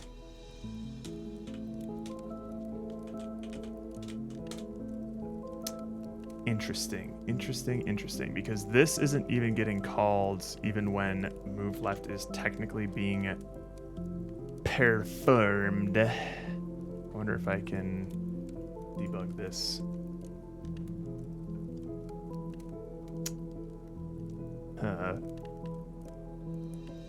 Yes, save it. This is super annoying. Sometimes it can't find the instance of Unity that it needs to connect to, so I have to like close it and open it again, and then I can attach Visual Studio to Unity. Figure things out. I can't hear the music. I can turn it up a little bit. Oh, we got a little nice fire crackling too. That's not bad.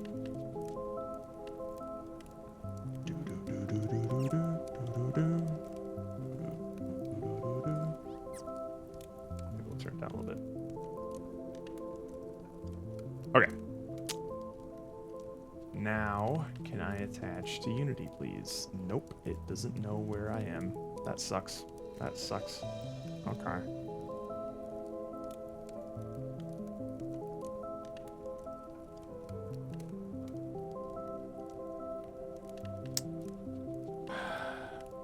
I am going to reject any custom cabbage redemptions that you do, Rook, and you will be refunded your points until you give me 7 different cabbages.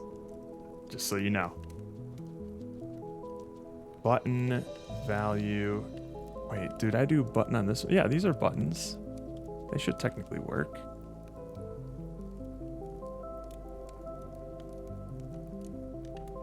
And controls. So this is what we're using for this. We have like initiate grab. This is on start, player map, controls, player map, and then the controls are this player controls. Yep. We make it. When that's performed, we initiate grab. And initiate grab does all of this stuff.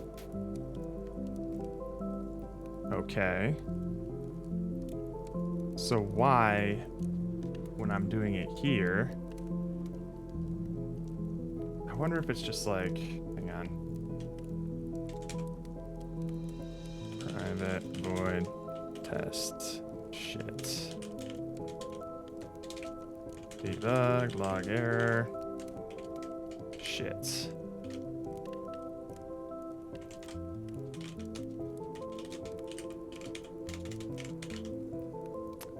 That should be fine, right?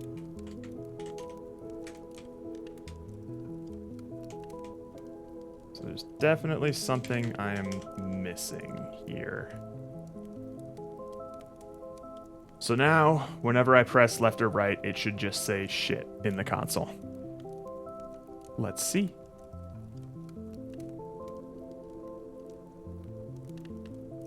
Oh, you know what? You know what I'm probably missing? Let's see. Let's go to this. Is it the event system? Is it this thing here? Aha, aha, aha, aha. I needed something that processes the inputs. That's what's going wrong. Okay, we just don't have that here. Is there some easy thing that will just do that?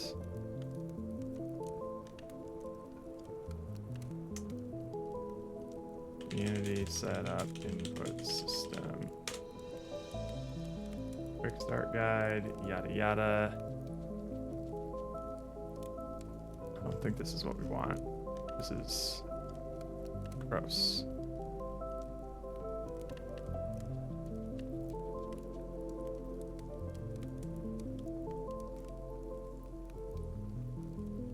Using the input system, responding to actions.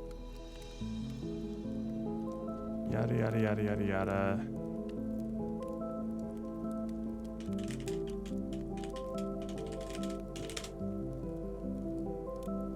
Alright, we're just going to YouTube. Tried and true. Hello everyone, my name is Elliot, and we are going to call it Layer, just to test things out. Alright, so the first things first, we need to install the Unity's input system into Windows, and we're going to go to the package manager, go to Unity's registry, scroll down, and we should find input system right over here. And is it not installed? It should be, right?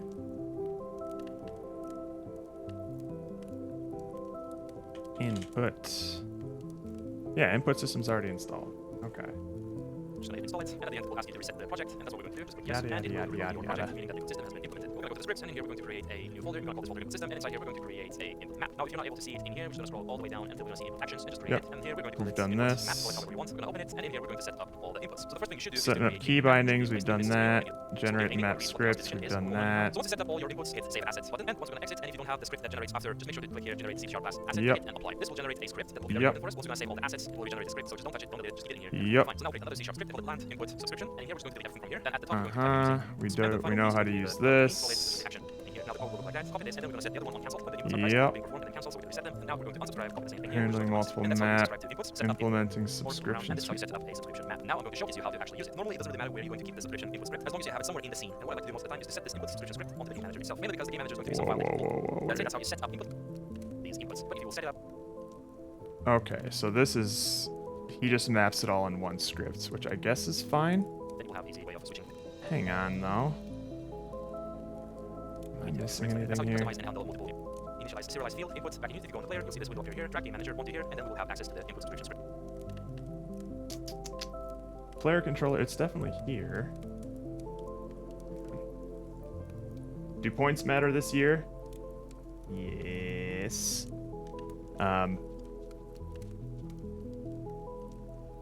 Do custom captures points done? Yeah, no, points matter this year. That's the one potential caveat that I will reveal. There's a bunch of things that I'm tracking now in terms of like chatter behavior and things like that. One of which is going to be who spends the most points this year. You'll get a caveat award for it. But there will be a couple of other awards based on chatter behavior that I won't spoil. Can I opt out? Sure, if you would like.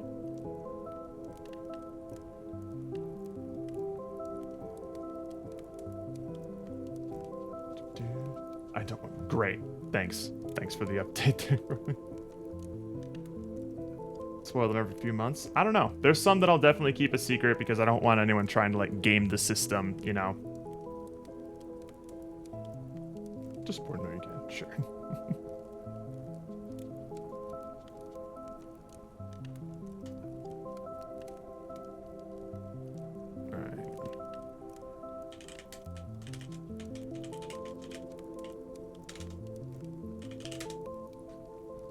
Doesn't trigger anything anymore, yada yada yada.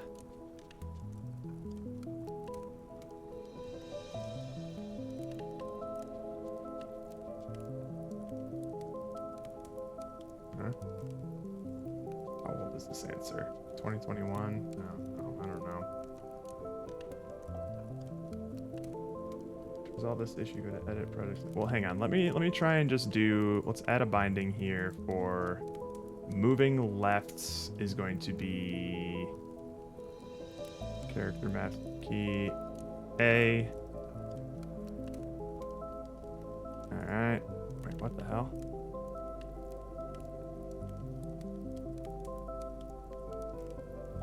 That's weird. Then moving right, we'll add a binding. Keyboard character D. Okay, so theoretically, all three of these should do something. So if it has something to do with my controller, let's try on the keyboard. Yeah, it's not even registering on the keyboard here. Interesting.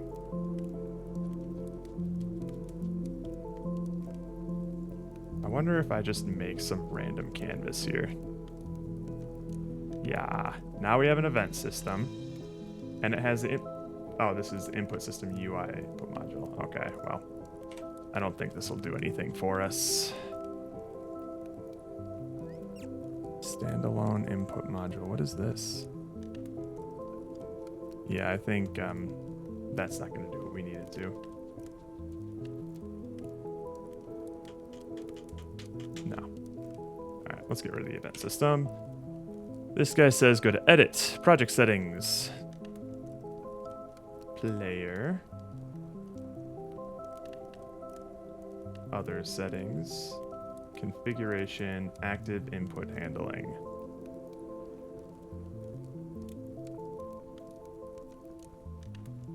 Active input handling, it's set to both. Yeah.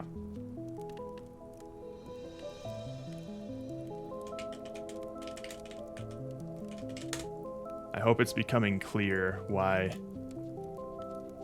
I've been putting off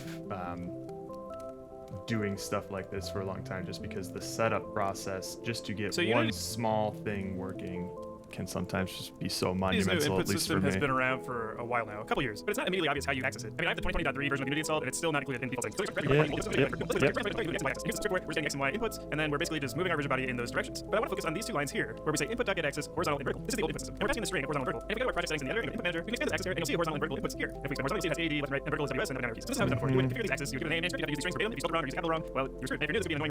There's at the top. We can go window, package manager. So depending on what version of Unity you're on, it might default your packages to in project if you expand this drop down on the top left, but the input system is not under Unity registry. So if you get Unity registry, we type in input, and see the input system comes up. We already have it. You'll probably get this morning, telling you more or less that it's going to disable the old Unity. Comes up with input system or anything like that. Then you need to regenerate your CS project. We can just click on our player, and if we go to add component, we type in player input. And here there's a bunch of options. Most importantly, it says that the actions field is empty. So we go ahead and hit create actions and just save it as something like player controls. And oh wait, we need player input. Hang on. No, we didn't need it for that. Hang on now. Player input manager or player input? Let's see. We got player controls, default map here. Okay. See if that works.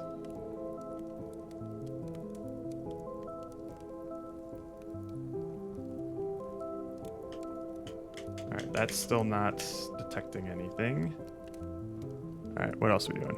you'll notice that it's now in our folder. And if you don't click this and open it up, it actually populates us with a bunch of different things. So we have action maps for a player and a UI, which could be like enemies or something like that. And if we click on player, we can expand, let's say, the move. And there's a bunch of different types of things here. There's, left stick, you're using the gamepad, you can expand to USD, and you have your up key, your W key, like your standard keyboard movements here. You can expand fire, you can see right trigger, left button, primary touch tab, etc. So you get a whole bunch of baked-in common controls inputs for free more or less when you build this out. And I encourage you to take time to look through this. But if you think that would be overkill for you or a little overwhelming at first, you don't need to start with that. There's actually much simpler ways of doing this. So go ahead and delete those. Let's focus on just converting the simple movement scripts into using the new input system. So with our using statement at the top of the script, we can go down here and say public input action and call it our player controls. And back in the editor, if we go to our player controller script, you now see player controls as a variable. And so we hit this plus sign, there's a bunch of things you can make. But in terms of capturing a horizontal or vertical movement, what we want to do is add a 2D vector composite, because this translates to a vector 2D. And similar to the example, I can call this WASD for keyboard controls, and we can now go ahead and configure this for commands. So for up, we can double click this, and pad, I can press W, and you'll see W was keyboard. 3 I'll years just rewind ago. that arrow key. Mhm. I'll go ahead and just use WASD for now. I'll set these up really quick. And there we go. We now have our WASD control set up. So back in our script here, the first thing we want to do is initialize this input action. So to do that, what we do is void on enable, which is a built-in Unity event. And here what we want to say is controls.enable. And then conversely, what we want to do is void on disable and say click.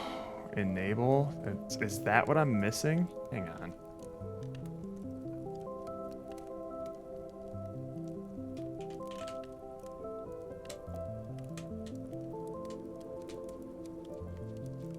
I don't think so.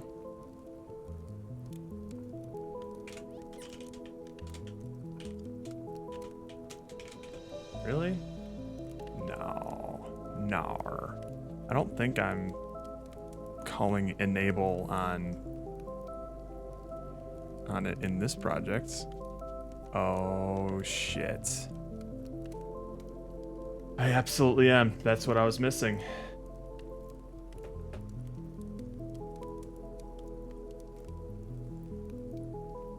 Boo.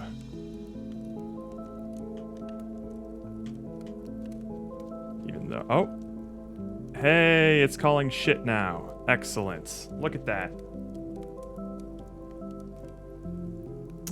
Classic. All right, sweet. So now it is properly calling test shit, the function named test shit, which doesn't do anything. It just calls a log that says shit, and it works.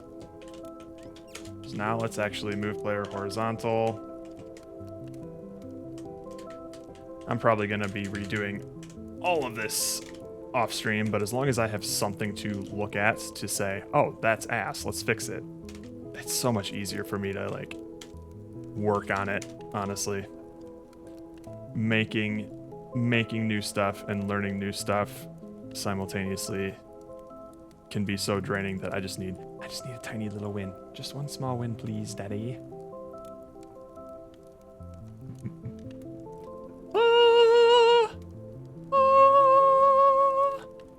Yay!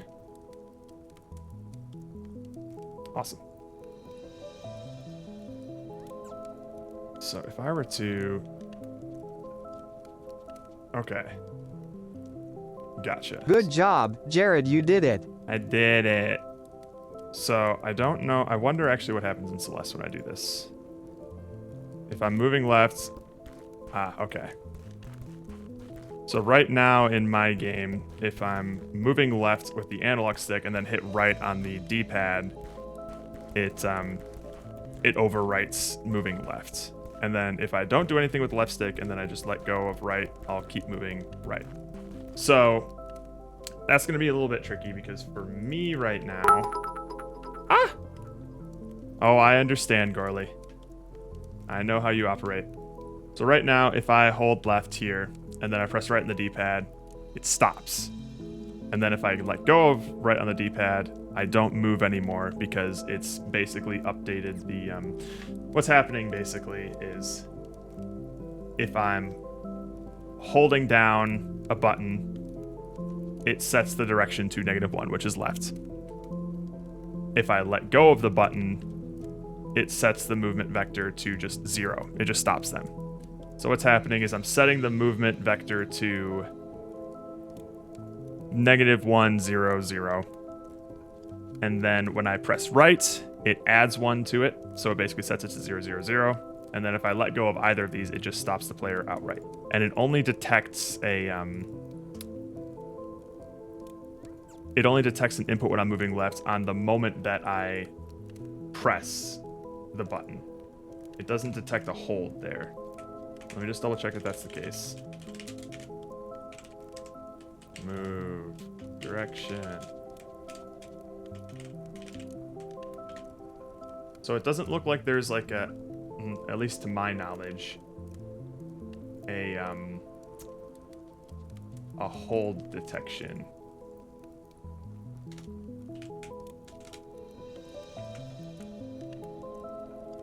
Let's see.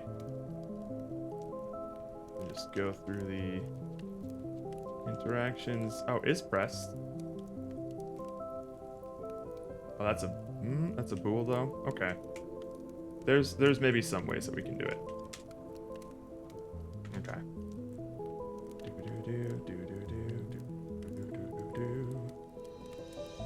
This music is a shepherd tone, really?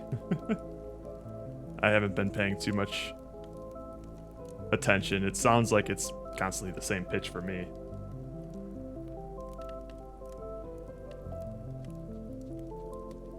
Yeah, okay. So it only detects it that one time.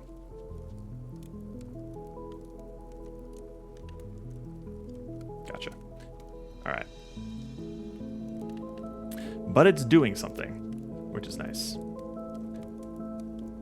I'm beginning to lose brain power, though, because I am hungry. I might need to take a quick break and grab something to eat and then come back. Because I don't think 2 hours is enough for what I wanted to accomplish today.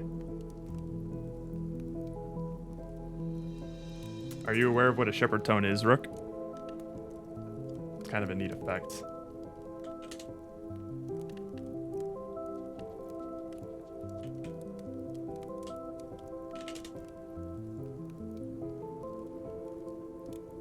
A shepherd tone is basically a tone of music that sounds like it's constantly like increasing or decreasing in pitch. So think about like the staircase from like Super Mario 64, where it constantly sounds like it's going up. What's interesting is that there are like a shepherd tone, named after Roger go Shepherd, through this is a here. sound consisting of a superposition of sine waves separated by octaves. When played with the bass pitch of the tone moving upward or downward, it is referred to as the shepherd scale. This creates an auditory illusion of a tone that seems to continually ascend or descend in pitch. So what you're hearing right now are just two tones that are played simultaneously with each other.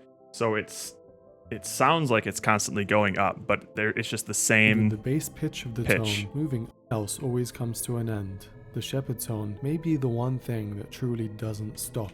This audio illusion is more than just a novelty, however, and filmmakers. So this is like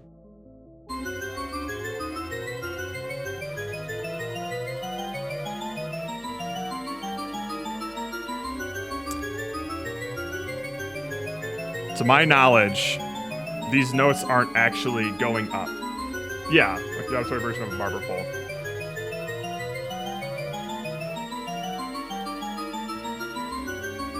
I don't know how to explain it, but your brain is kind of like picking up on a pattern, and it knows like it sounds like it's going up, so that when the loop repeats with the same notes, you hear like a higher like you hear the higher notes of it. You know how this sounds like it's going higher and higher and higher pitched? It's not. I think it's the exact same just sound effect, just looping. It's kind of neat. It's just coming from a GPU. Yeah, you'll learn a bunch of useless facts here on this stream. Useless Facts 101.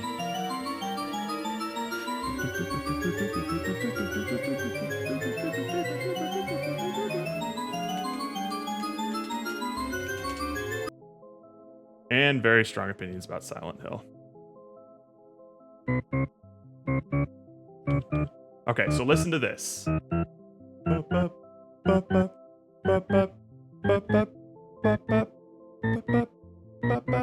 Alright, now I'm gonna play the exact same video again. See how it sounds like it's still going higher?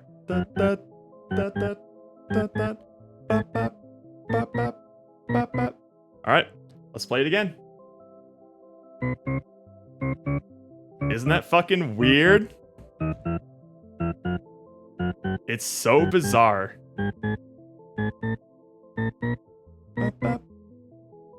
One more time. How much higher can it get?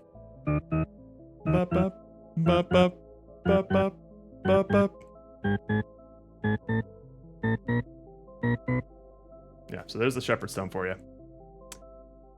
The more you know. Alright. I am going to take a bathroom break and get some stuff to eat. Yep. Human brains are fucking weird, man. Alright, maybe we'll just get out of here.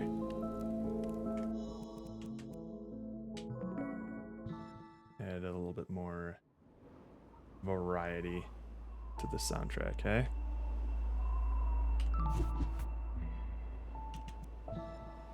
Bum, bum, bum, bum. Well, we left off on YouTube for the same song, but it'll at least change. All right, I'm gonna be back. I'm gonna get some. I'm gonna get some food. Wasn't noticing with the Celeste tune, but it would make sense thematically for the game climbing to go for it. Yeah, I wasn't noticing it either, but I was kind of white noising it. Wasn't paying attention too much. All right, I'll be back.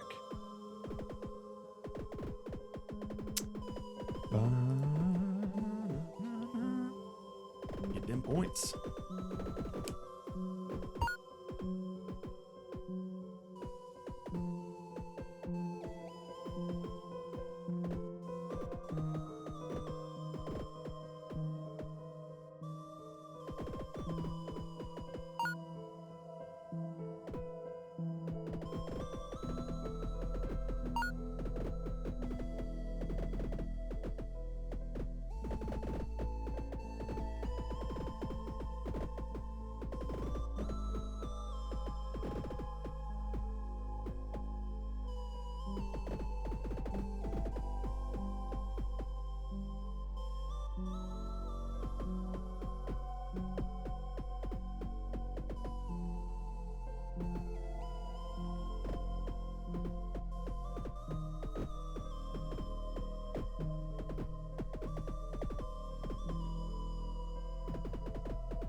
Bing bong.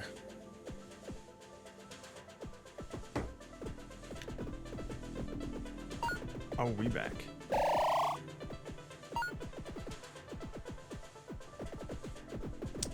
Alright, when Rook lands, we're done. Alright, perfect timing. Now nobody feels slighted. Right?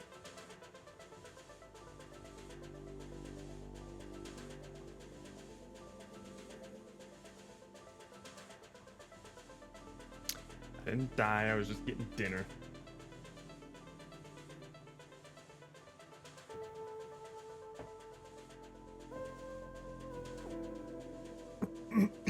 Alright. So let's see here. The current thing right now is that I don't think using or manipulating move vectors when we hit a button is going to be enough. Because it doesn't handle, like, multiple inputs very well. Like, I can get to a state if I just, like, move back and forth, left and right, and then I start holding one. I'm holding left right now, and it's not doing anything. So, I had a feeling, I just wanted to get something out and, like, relatively moving on the screen, but I did have a feeling that just manipulating a move direction and then translating in the direction of that move direction was not going to be enough. So, let's see here. How is that emote? Oh my god, that's such a great emote from Q Bunny. Excellent. Okay. So, let's see here. How would we want to do this then? Oh, I just got to refill on tea. Perfect.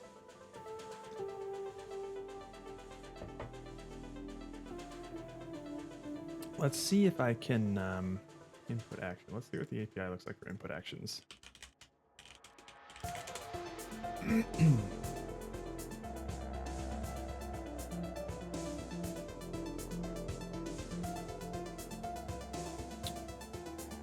Yeah, can I just see like the, all right, this is annoying. Unity input action API. Damn. Guess we're gonna go through it like this, huh? Input actions, action map, active control, value type, binding mask, bindings, controls, yep. Enabled. Control type in progress. What is this? True if action is currently started or performed in start or performed phase. Okay, so that's what in progress. So in progress is like the equivalent of a hold then. So if I were to do in progress. Ah, I see. Okay, if that's the case, then I think we're definitely going to need more than just like when the frame that they do the action and then the frame that they let go of it. Is that how you spell canceled? I thought for sure canceled had two L's. Oh my god, I guess it's both ways. Gross.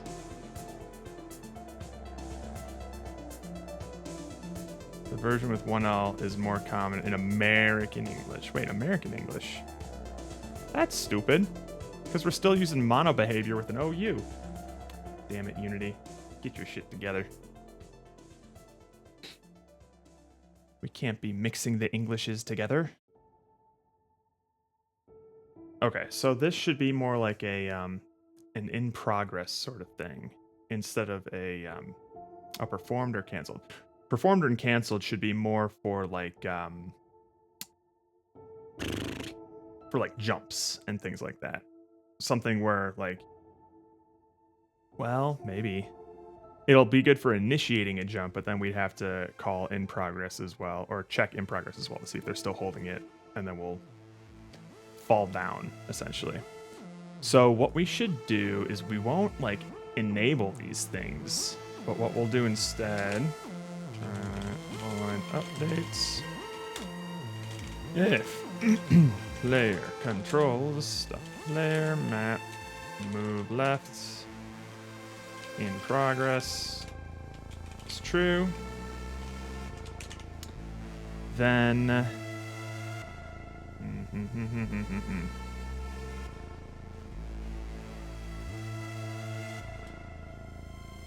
we can move the player horizontal. And then I guess we can do, well, interesting.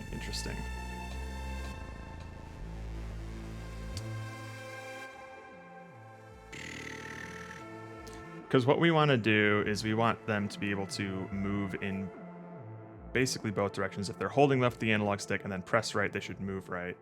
And then if they let go of right, it should continue to go left.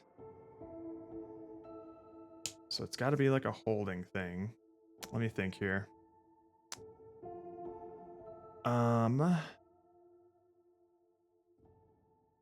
So basically one control has to be able to overwrite the other if it's pressed next. So we can't just have like a composite move vector of just like, oh, I'm moving left, and if I hold right, or like you press the left button and then we add to the movement vector, okay, this is the direction that they're going. And then if they press the right button, we add the right direction, so now they like cancel each other out. We can't have that. They have to like overwrite each other. I feel like I'm babbling.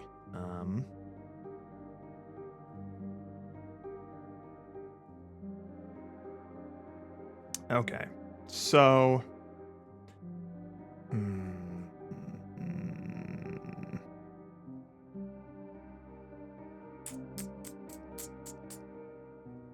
that's interesting.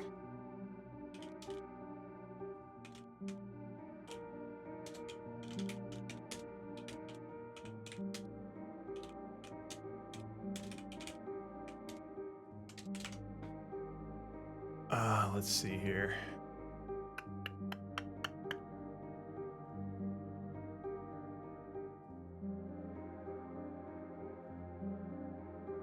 Because once they're both pressed down, it'll be, with what we have right now, it'll be impossible to tell which one was hit second and which one should take priority. Because even if we just had two flags of like, oh, they're holding left and then they're holding right, we need to keep track of like the order that they were pressed in order to know which direction they're going to be going.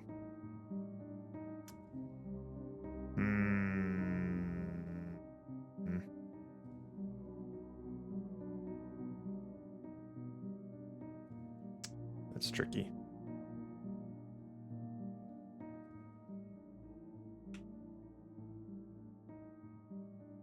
Let me think here.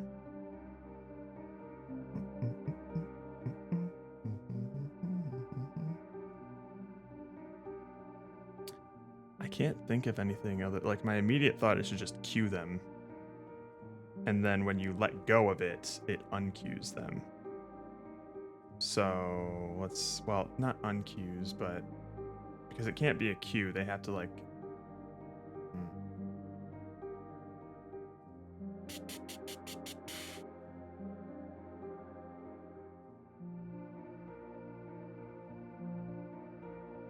I guess you could do a list of them. It'll only ever be like a list of 2.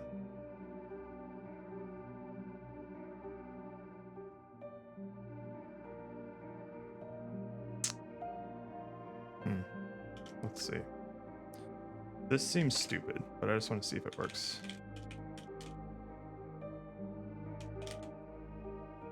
Oh, I'm sorry, what? Private list of, let's see. How do we want to do this here? A list of enums? That seems wrong. That seems wrong.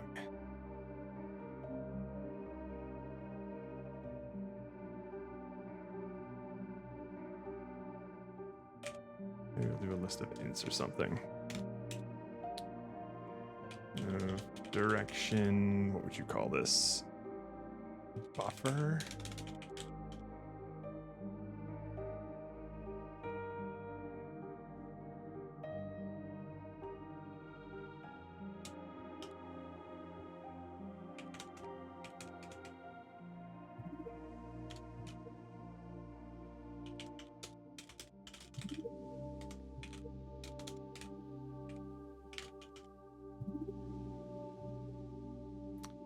Okay, so this, instead of move player horizontal, will be more like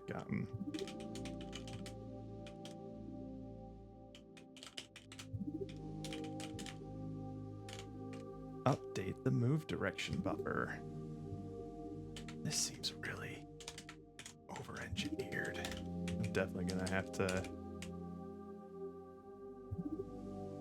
think about this one again.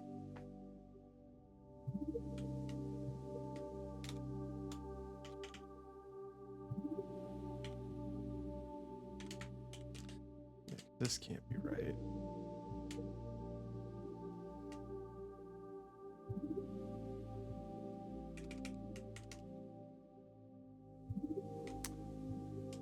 Maybe this can just be like set direction buffer.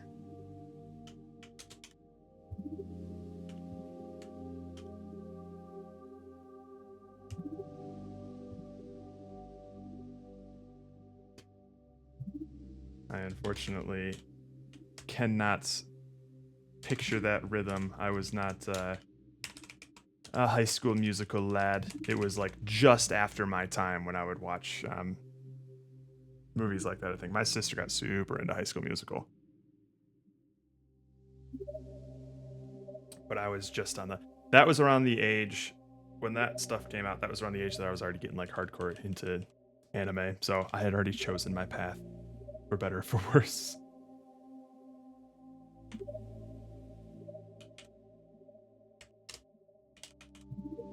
Remove at what? Can I do like a...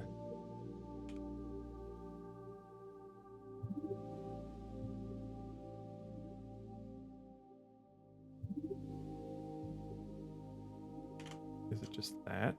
Do I just specify the one that I want to remove? Because that remove at is the index.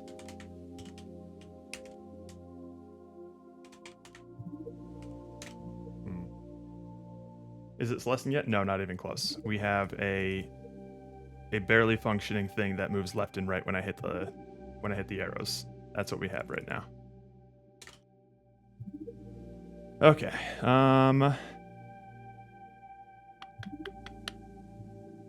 It moves. This is exciting. So we don't really need this, do we? So we'll just do not move direction. We want... Well, we kind of do want move direction, don't we? No, we don't. We want... Let's do...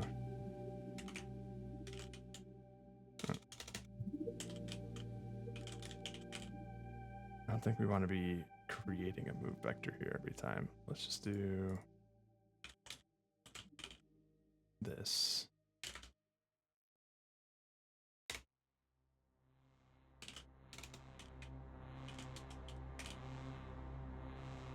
Or would it?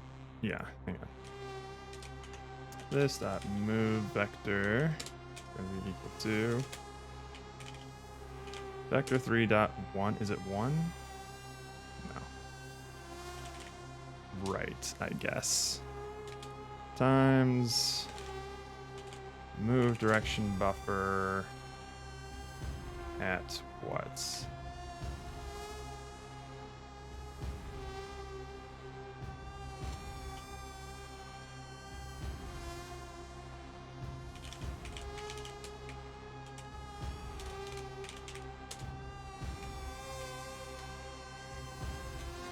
So the latest one from the buffer.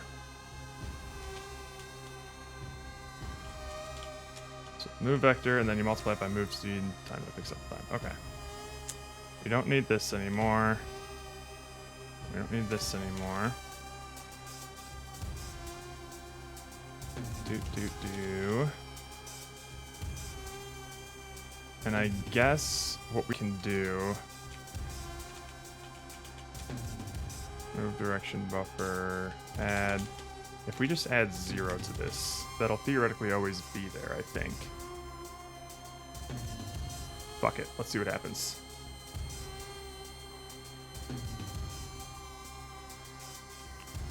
and it's bright red. I claim it for Team Null. It is about the same color that you were in Rover Under for sure. I didn't have a channel when I was in trance when I heard it was on a hotel TV, and then eventually went to college with Wildcats for our mascot, so enjoyed it then too.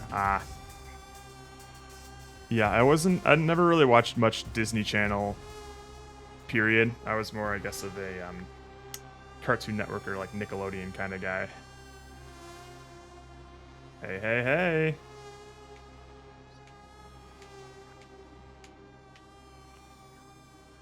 Okay. That seems to be working. Okay.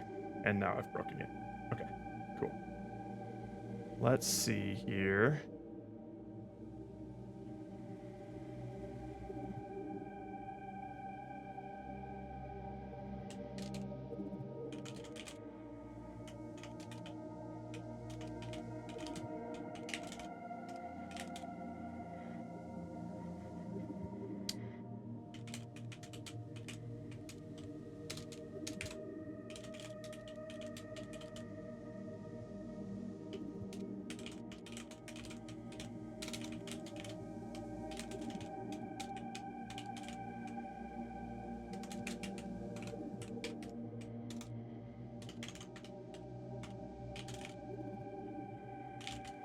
Move direction buffer.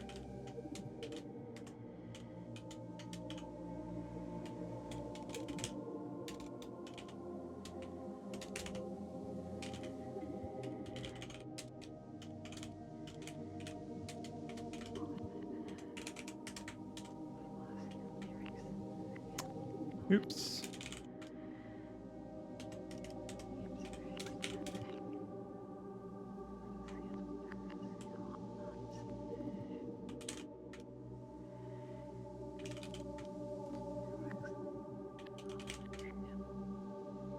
All right.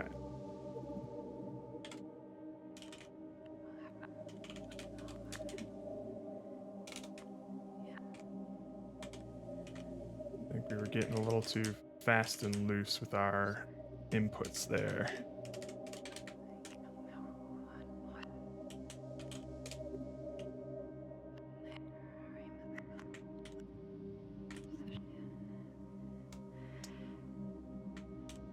Remove. So we'll only ever add it or remove it if it is or isn't already in the list, if that makes sense. I think we were adding, like if I were to hit right on the D-pad and then right on the analog stick, it would add the right direction to that input buffer twice, and that fucks with things.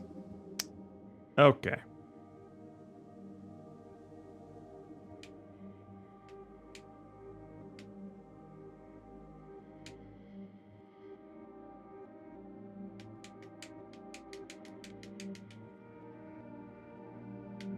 Okay. Seems to be working. That's not bad. Now the real question is, the one thing that I really don't know a lot about in Unity is units. So we have a direction here that like this vector is going to be like either 1 0 0 or negative 1 0 0, right? So like if it's, God damn it, if it's left, the move vector is going to be negative 1 0 0, and if it's right, the move vector is going to be 1 0 0. So basically it knows which direction to move.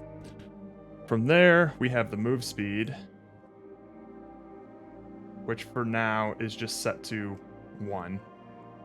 This is, I don't know, how fast something is. So this is how much it's going to move per frame. And then that's also going to be multiplied by time.pixels time to make it frame independent. But what I am not 100% clear on is one of what? What is that? What does that mean, right? So like if move speed was like, say, 2, then the final move vector is going to be, if we're going left, right, it would be like -2, 0, 0. -2 what? How do I know how fast something is moving? I only know like eyeballing it, you know? What kind of units are in Unity?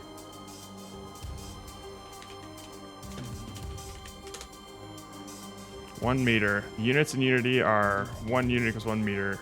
While you could scale objects based on your needs, all Unity subsystems assume this 1-to-1 scale. This is especially relevant with physics. For example, the inertia tensor and blah, blah, blah. How many pixels is 1 Unity unit? 100 pixels. Okay. So each pixel is like a millimeter then. Okay.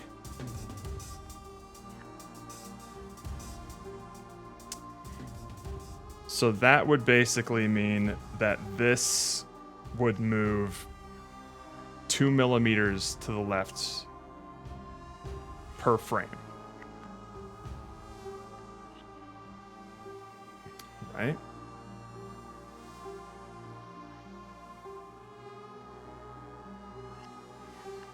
Not necessarily. This is 2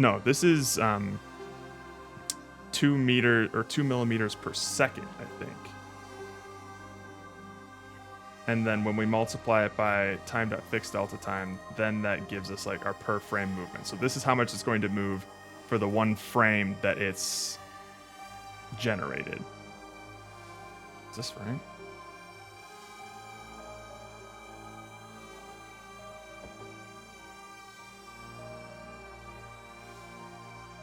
All right, hang on. Let me just times what's the move speed times time dot fixed delta time. So then we'll just translate the move vector here. And also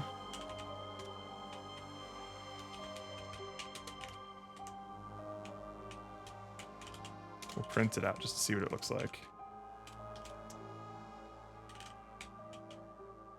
Move vector.x. We only need the x value. And I can get rid of this. Okay.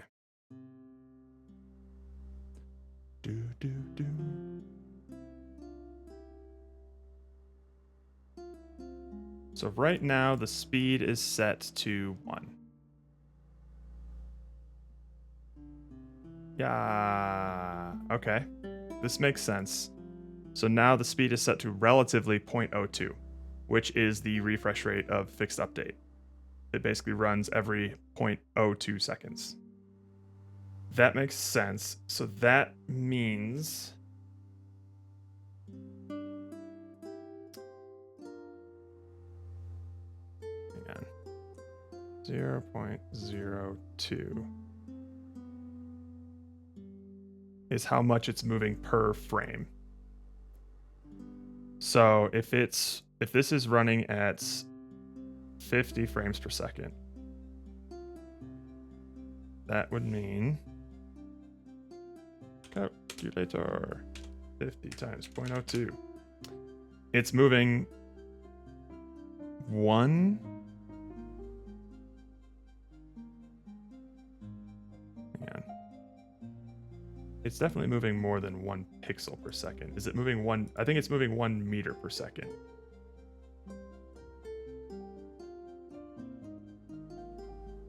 Yeah, hang on. I think I can test that. So let's see here. If I look at this here. All right, so it's at like 3.5. Let's see where it actually. Let's get as close to 0 as we can. Actually, we can just reset this here. I don't need this printing anymore. I just want to make sure I fully comprehend what's happening here. Because I've been really hand wavy with this kind of stuff in the past. I think it would do me good to actually learn it. Alright, this thing is at 0, 0. Let's see where it is in if I hold it down for 5 seconds. Yeah. 2, 2, 2, 2.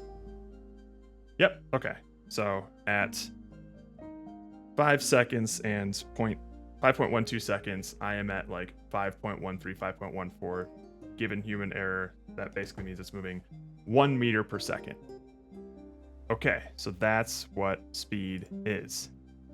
Because it's different when you're applying forces. Like, you don't exactly have control over what its actual speed or velocity is unless you actually modify, like hard modify the velocity, which is generally not recommended because that can cause some unexpected issues with like the physics engine.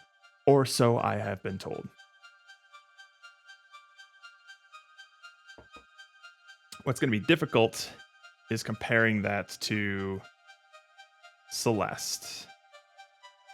So what happens? Can I eyeball this? I'm not sure.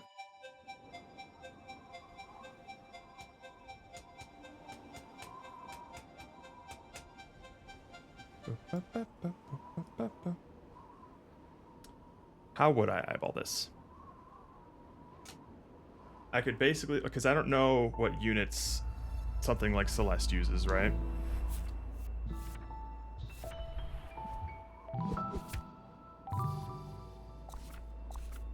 Yeah, let's just go back to that one little spot here.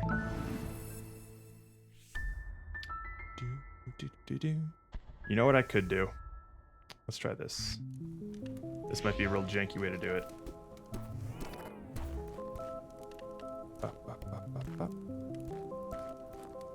Okay.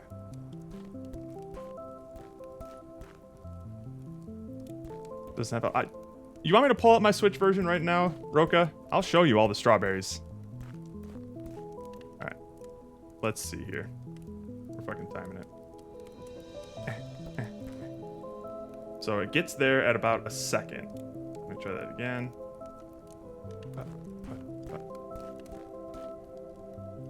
I fucked it up. Set. It gets there at about a second, 1.12 seconds. So I wonder if I could just like print screen this. Then we'll get out of here.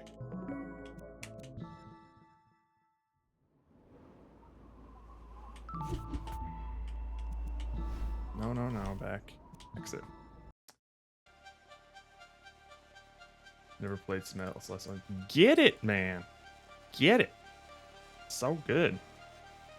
All right. Now, if we just throw this in paint, and if I just make this a background UI element, I'll know exactly how much of the screen, because it really is just kind of like number of pixels crossed in a certain amount of time.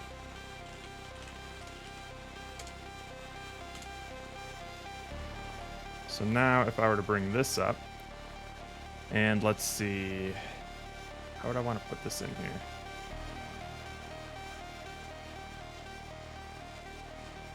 Could I do a UI element? It would probably have to be like a world UI element, a world space one.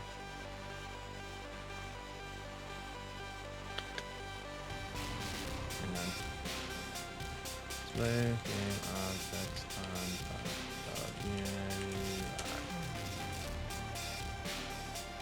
Can we do that? Can I change like the rendering order?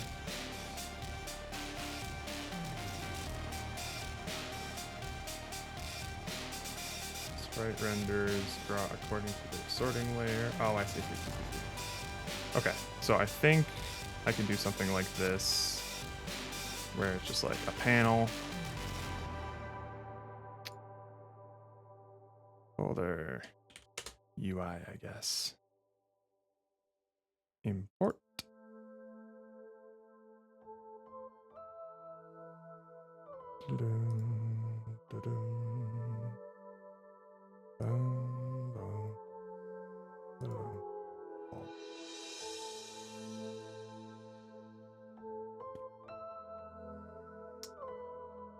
Pixels per unit. Well, this isn't going to be right, is it? Right. What would the pixels per unit be? I guess this was a how big was this again? Size 2560 by 1440. That makes sense. So if I did 2560 pixels per unit, I don't think that's right.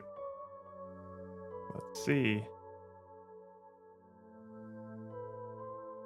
Why can't I put it here?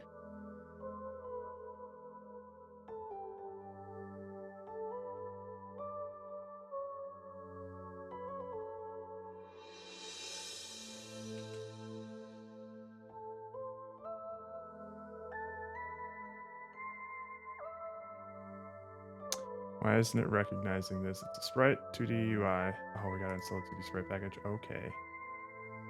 Okay. You could put it as a texture on a plane. Right, but how big should that plane be, right?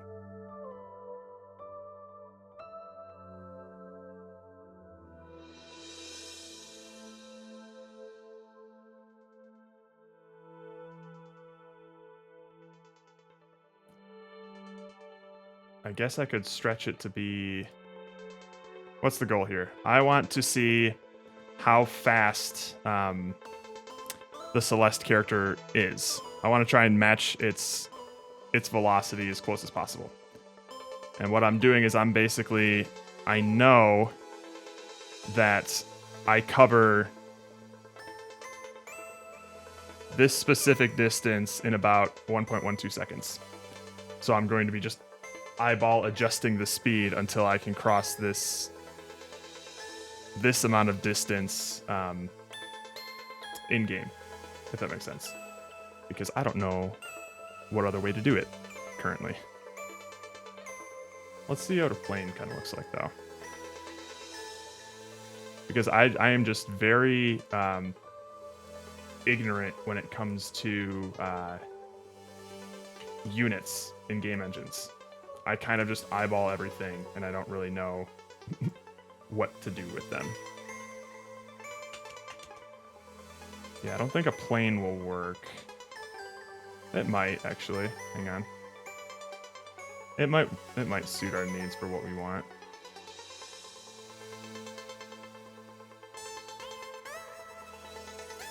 I just have to add it as a texture, though. Da-da.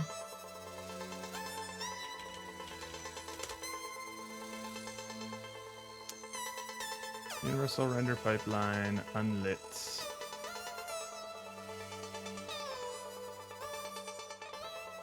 Alright. And then we'll just do this. Oh, I guess that works. Okay. Hey, thank you for the follow. Lord have mercy. I don't know what you want to do with that. Alright, let's just do... Howdy.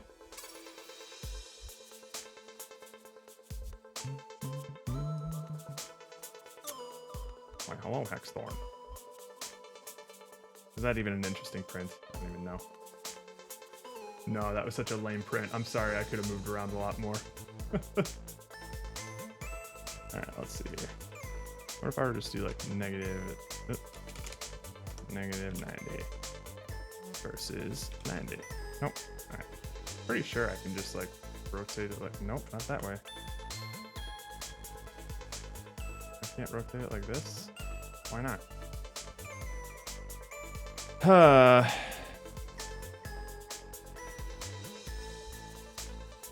Oh, weird. What direction is it facing? There we go.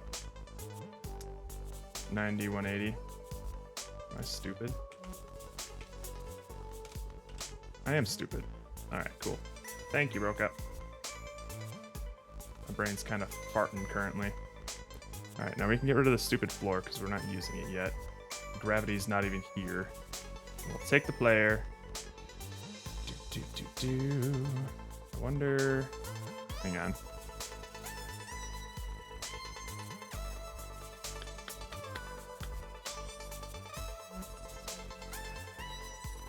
It's because it's lit. Hang on. Plane. Move a little more. And a little more. Wait a minute.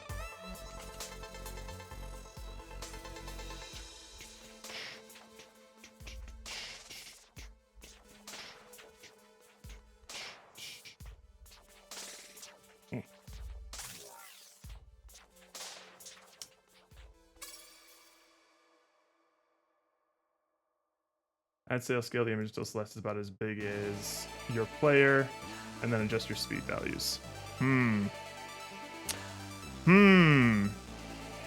Yeah, that makes more sense. That does make more sense.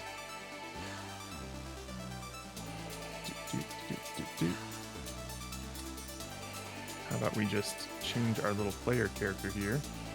Not that way. Meow.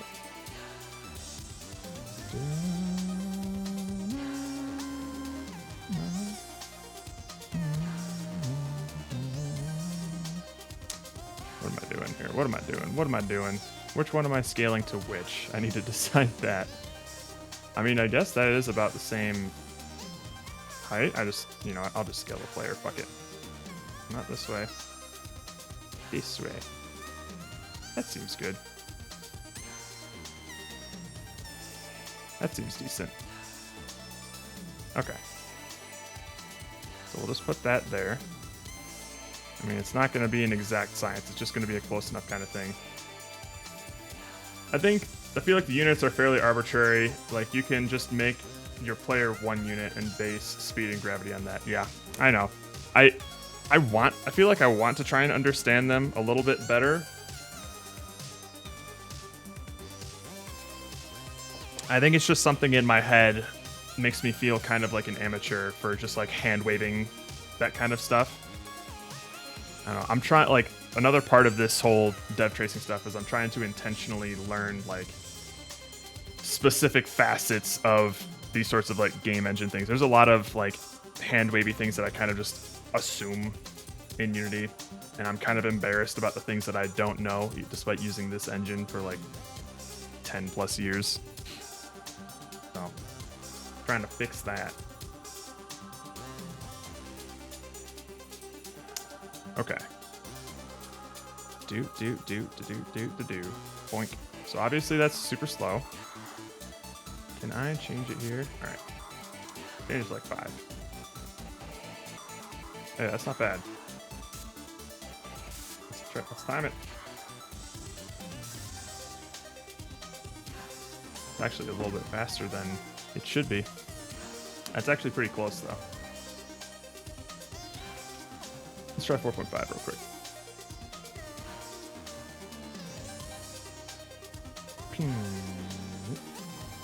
All right. That's pretty good. All right. So we know that our character will move at 4.5 meters a second. That's their move speed. Cool. How does it feel?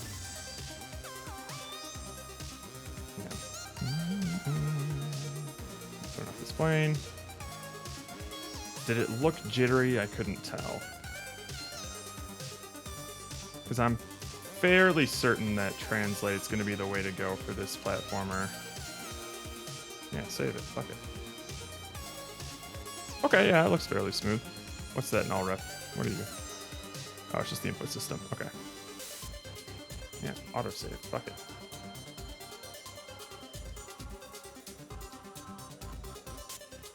Save asset. Autosave. We're good.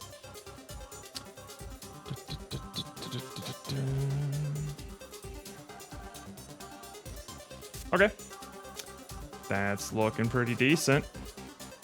And then if I were to go this way, this way, this way, this way, I'm going to really need to find a way to represent this gamepad while not in OBS because it only registers the inputs when I'm like foregrounding OBS, which is stupid and useless. All right, but this is looking pretty good. By the way, TS is expired. What's TS? Oh wait, is the link expired? The Discord link? I thought it said it's not expired. Oh my goodness! Invite invalid? Yeah, thank you for showing that. That's stupid. I swear I set that to like... Or send out a server invite link to a friend. Your link expires in 7 days. Edit invite link. Maximum uses no limit. Expire after never.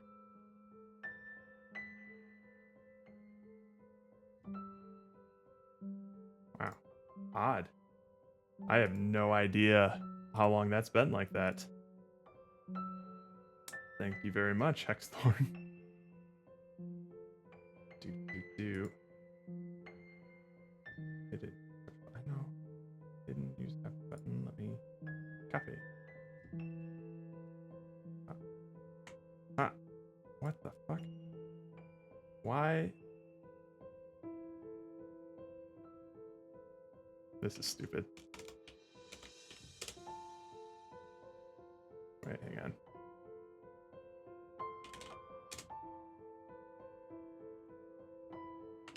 That's so stupid. All right, check this out. Do. Invite people.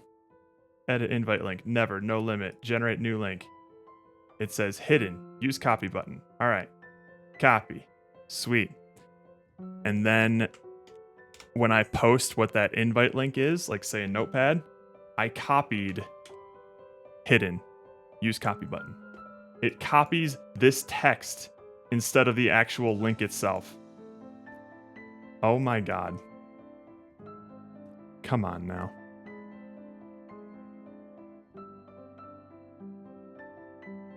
Because you're on streamer mode? Maybe. Streamer mode enabled. Yep. Hang on. I guess I can't set that up. That's silly. Wait, hang on. Does that also apply to the Discord link that's just on my channel? Let's see. So we have this. Wow. Why is my invite invalid? Well, shit. Hang on. Let's disable streamer mode real quick. Teehee. Teehee.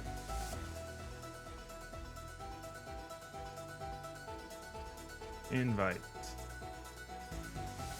Yeah, what the hell is this?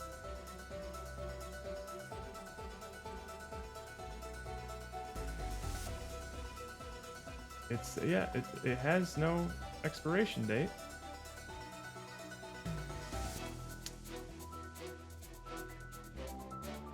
Ah, there we go. Generate new link. Copy. Does this one work? Yay, cool. Well, there's that. I guess I'll just update everywhere that I posted Discord link now then. Where's that at? Print to Jared. Photo?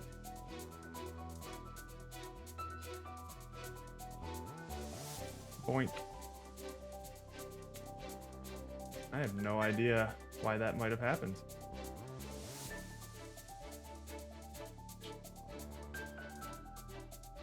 Commands. We also have a Discord link here.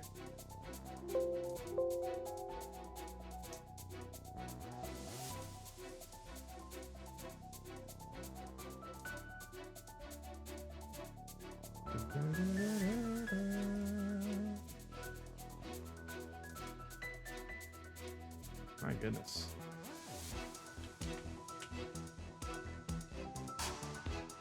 How silly.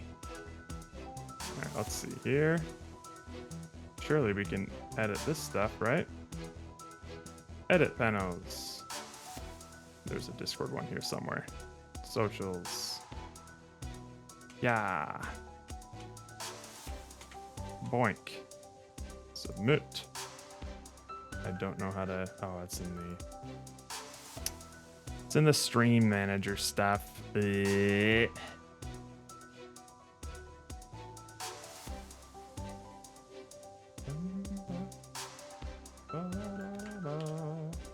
Hey, that is wild.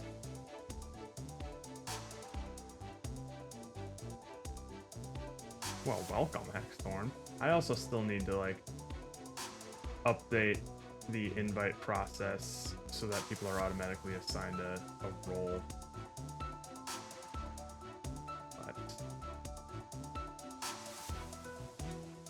oh well. Alright, let's put that streamer mode back on, hey? What a lovely detour.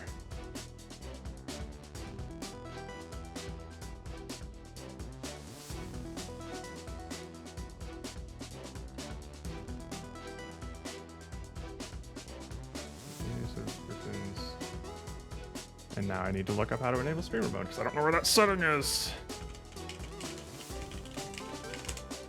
There's a big button to show me how to turn it off, but click the user setting icon at the bottom of the screen, slow down, scroll down.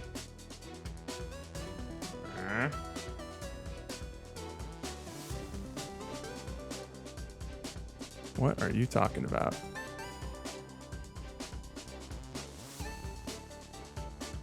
This. There you are. Enable. We're so back. Lordy. What a journey. What a journey.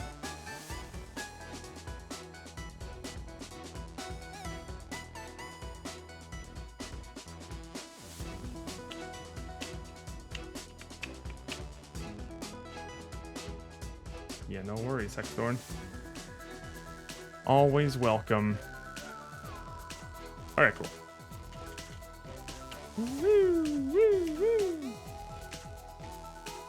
Alright. That's actually better than I was expecting to get done today. I'm not going to dare work on gravity and whatnot tonight because if I work on it, I'm going to want to finish it. And I know me, my brain is not going to be able to handle that because that's the part that I'm most picky about. Moving and move speed, easy peasy stuff, at least conceptually. When it comes to jumping, that's going to be extra tricky because, and I'll open up Celeste for it, there's a lot of things I need to do with it. I mean, I guess the falling speed could probably be fine, but I'm probably going to want to simulate gravity instead of using Unity's physics stuff. Am I going to want to? Because we're using translate, which means that we're not impacting the velocity of the object at all. Whereas if we were to use gravity, that will impact the velocity. Is that a problem?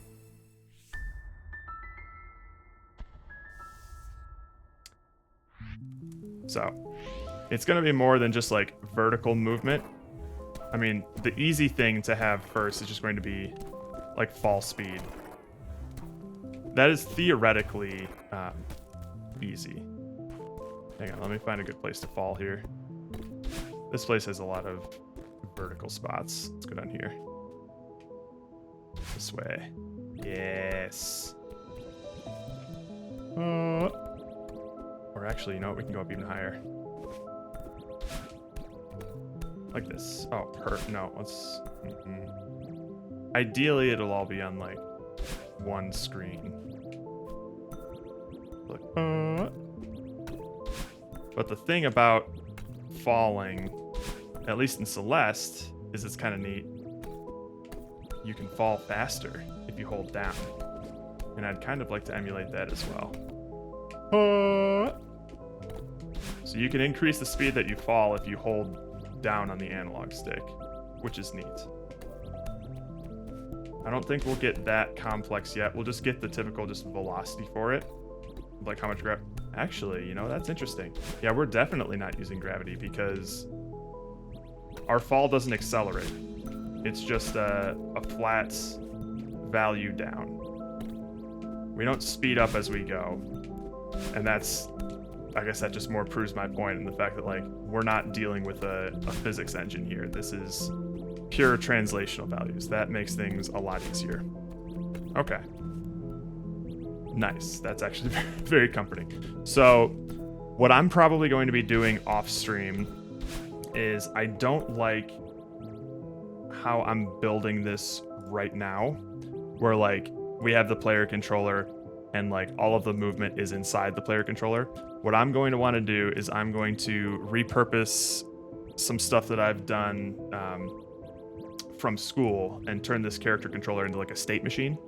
So we're going to have a different states for when we are, you know, stationary versus moving versus falling and jumping as well. So then that way it makes it a lot easier for me to know like when I'm able to jump versus when I'm not able to jump. If I'm in the jumping state and I hit the jump button again, I'm not gonna jump again. If I'm in the falling state and I hit the jump button, it's gonna be the same sort of thing. So it makes it easier for me to compartmentalize what parts of the character controller could be going wrong when I'm debugging things and things like that.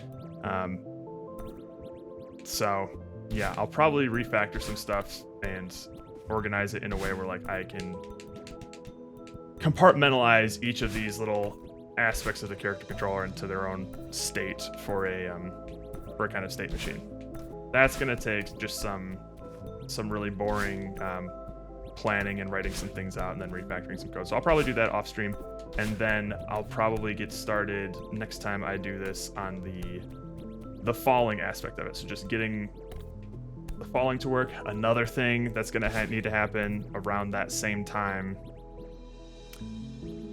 We'll do the falling first, and then we're gonna have to get into the grossness of collision detection. I don't think translation gives a shit about if you're trying to like collide, or if you're moving towards an object and hitting it.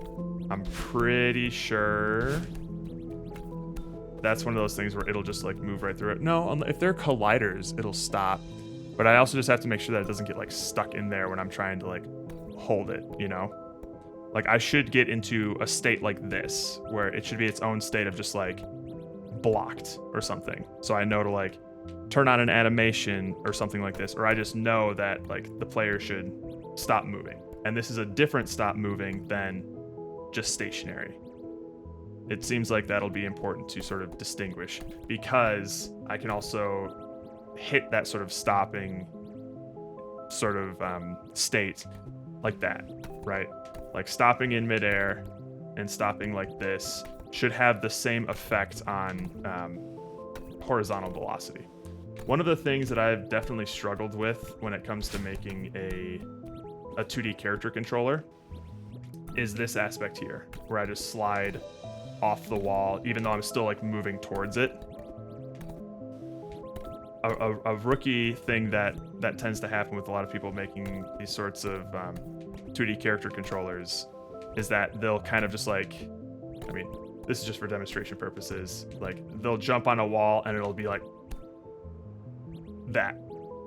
I mean, obviously hanging onto a wall in this game is a mechanic, but when it's not, there's a lot of 2D character controllers where like they'll hit a wall in midair and then they'll kind of just stop, and then you have to like let go of the direction you're moving in order for it to like unstick itself from the wall. Like it goes, the collider for the player character goes into the wall, and then it doesn't feel natural. It doesn't like slide off completely. Or even worse, like if I were to try and like get up on this ledge, right?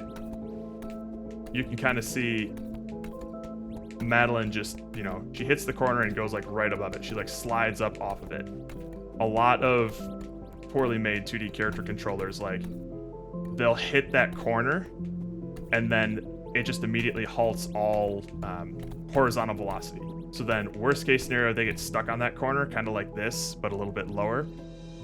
And then that's worst case scenario, but still annoying would be something like you hit this corner, it stops all horizontal velocity, and then you just like fall down here and you don't actually like get up like this. Like this is, I want it to feel like this. Not a lot of 2D character controllers that I've made have been able to do this in a way that feels good.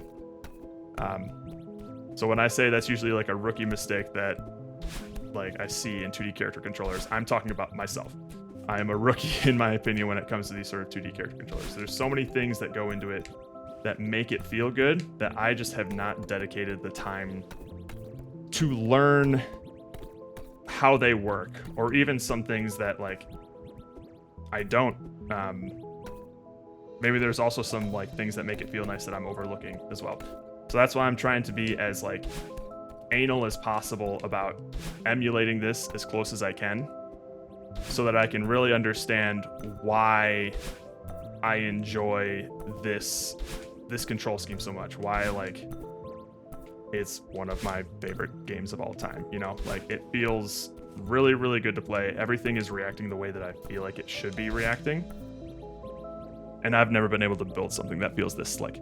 So I want to understand.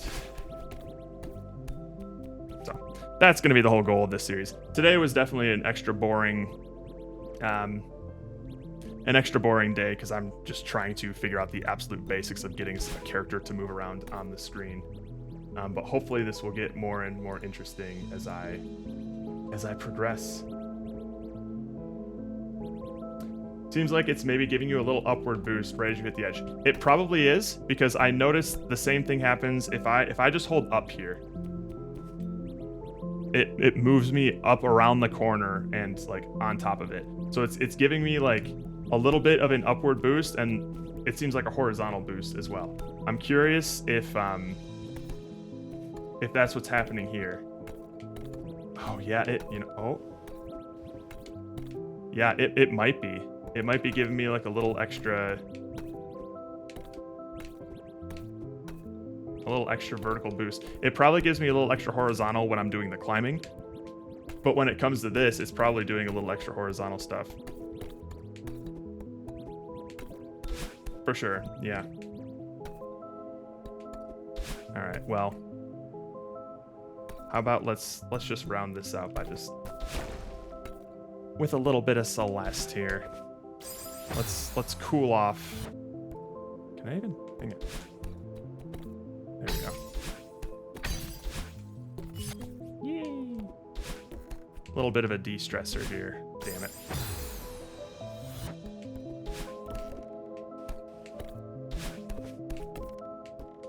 Oh shit. Ah!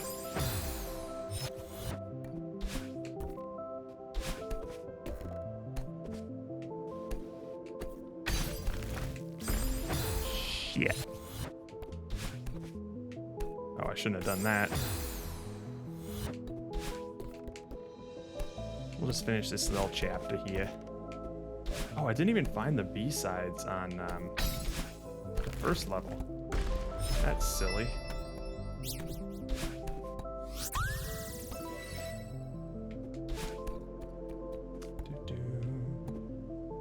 Hello? I still got plenty of tea left.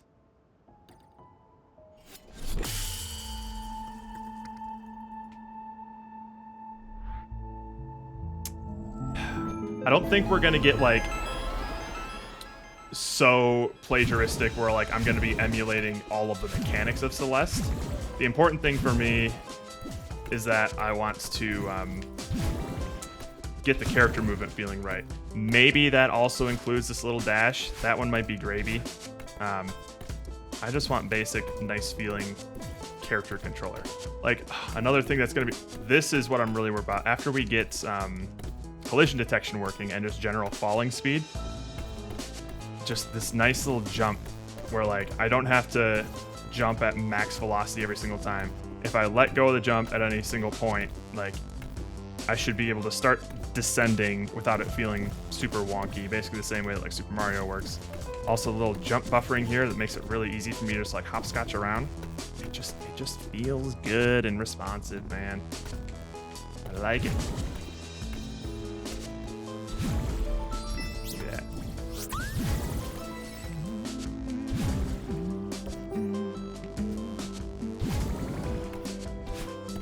Am I missing anything? Oh, there's some stuff up there.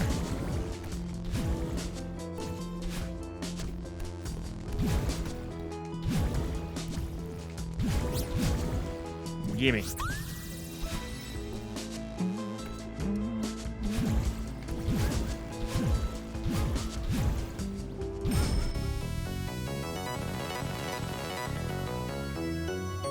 Boink.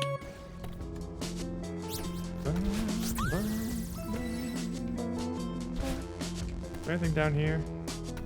Oh, yeah, there is. Yoink. There's the B-side.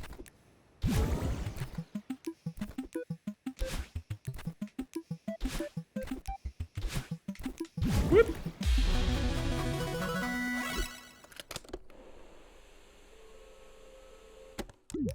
Easy peasy. All right. Let's wrap this chapter up. Oh, come on now.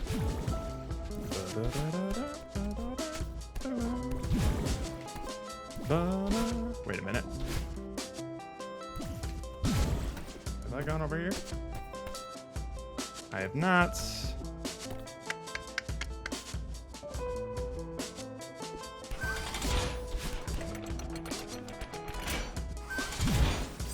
Oh, okay. Give me that.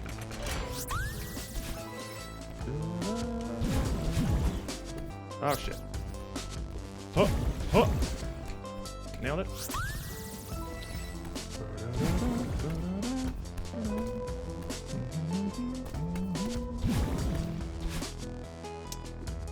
Alright, let's see what was over here. Is there anything? Yes. Oh wait. I think this was just a plain old dead end, if I recall. Yeah. Okay. Oh wait. I think I remember a secret. Let's see if I can do it. Hehehehe. Shit. Yeah. No, it was right there. Shit.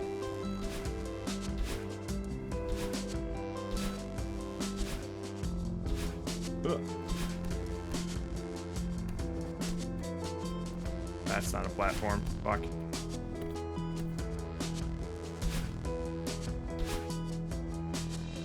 Huh. Oh, no. Oh, and then up. Nice. There you are.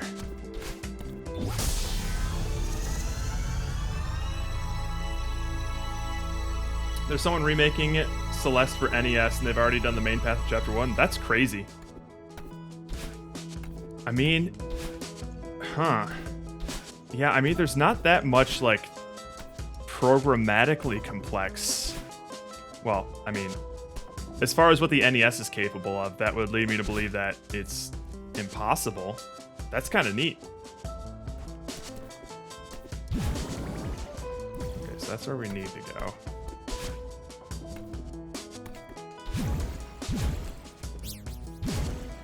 Shit.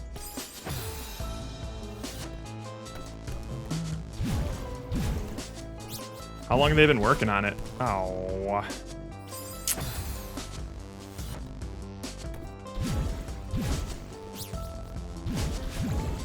There we go.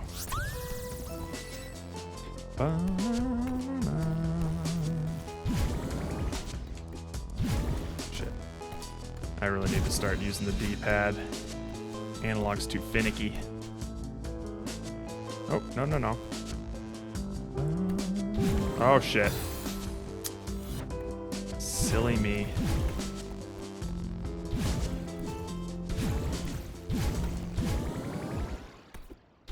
What up, Betty? Manly darling, slow down. Oh, I'm simply a concerned observer. Are you me? I'm part of you. What part? Why would part of me look so creepy? It's just what I look like, okay? Deal with it. Sorry, I didn't mean. Forget about it. I can't tell you what a relief it is to finally get out of your head. But look, I'm worried about us. We need a hobby, but this? I know it sounds crazy. I need to climb this mountain. You are many things, darling, but you are not a mountain climber. Who says I can't be? I know it's not your strong suit, but be reasonable for once. You have no idea what you're getting into. You can't handle this. That's exactly why I need to do this. Be the weak part of me or the lazy part. I'm the pragmatic part, and I'm trying to be diplomatic here. Let's go home together. Sorry, no thank you.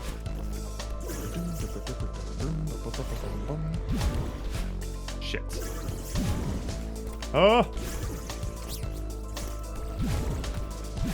Ah, fuck. Damn it. Maybe analog stick is the way to go. What am I doing over there? I already got strawberry.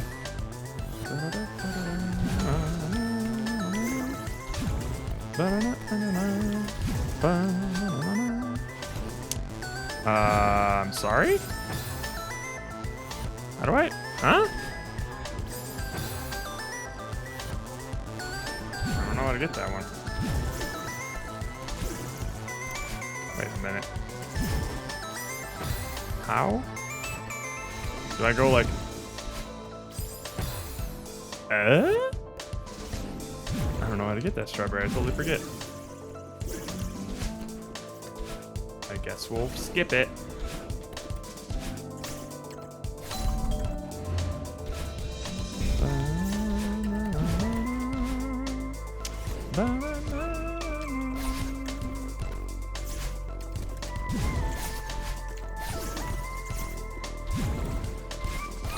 Stay away.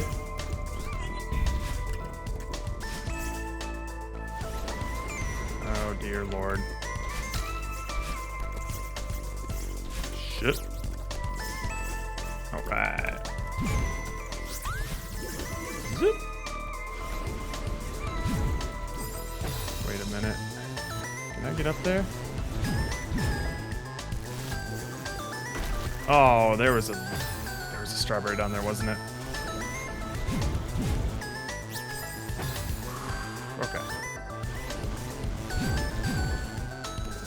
Damn it. I'm fucking it up.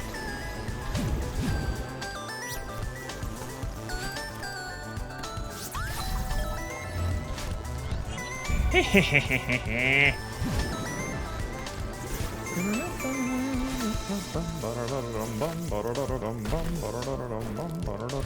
Shit. Ups a daisy. Oh, that's so many of them, though.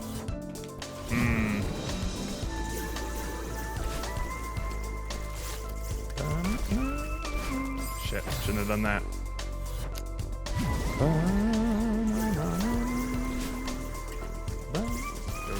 Go. Up's a daisy. Down's a daisy.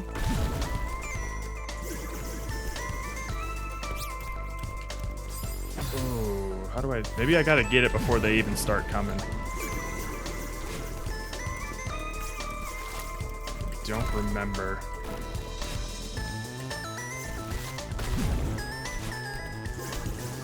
Oh, man.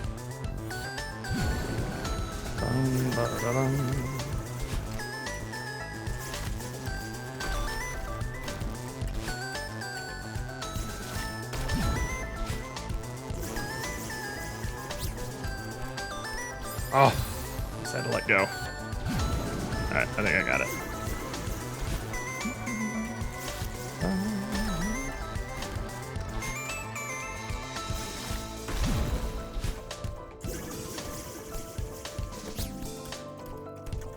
Oh! Zip.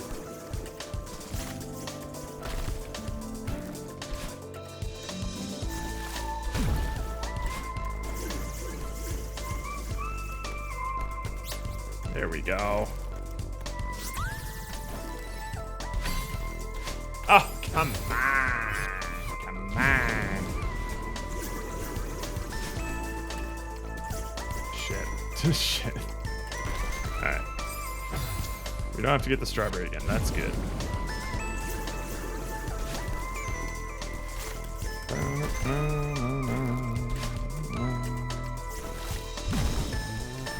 Here we go. Nice. No, I wanted to go down. This is another one of those games that really benefits from like having a separated D-pad instead of just one big mushy button.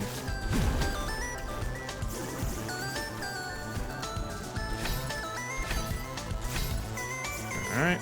Yeah. I guess I'll go this way. Shit. That's not good. Oh boy. And away we go. Whoop.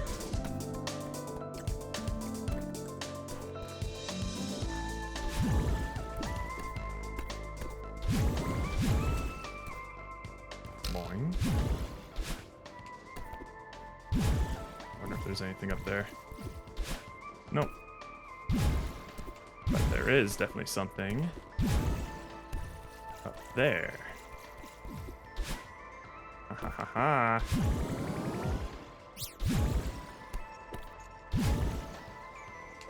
Oh. Boink. And down here.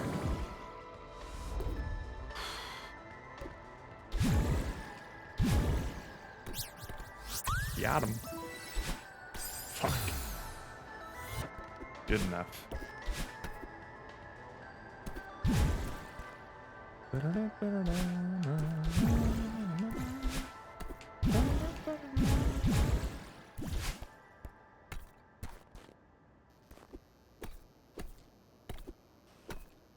Yeah.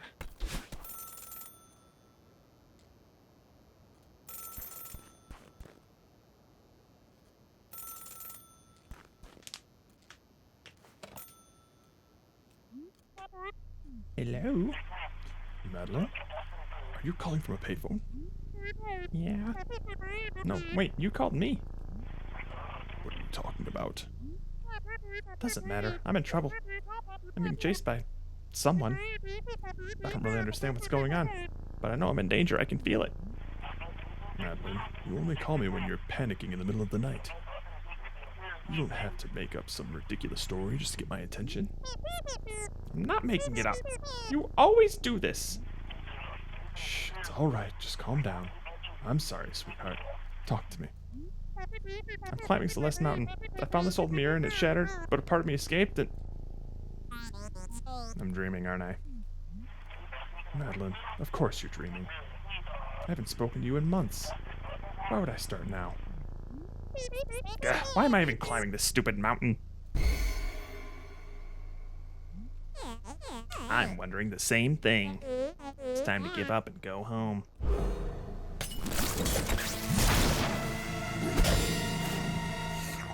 The end.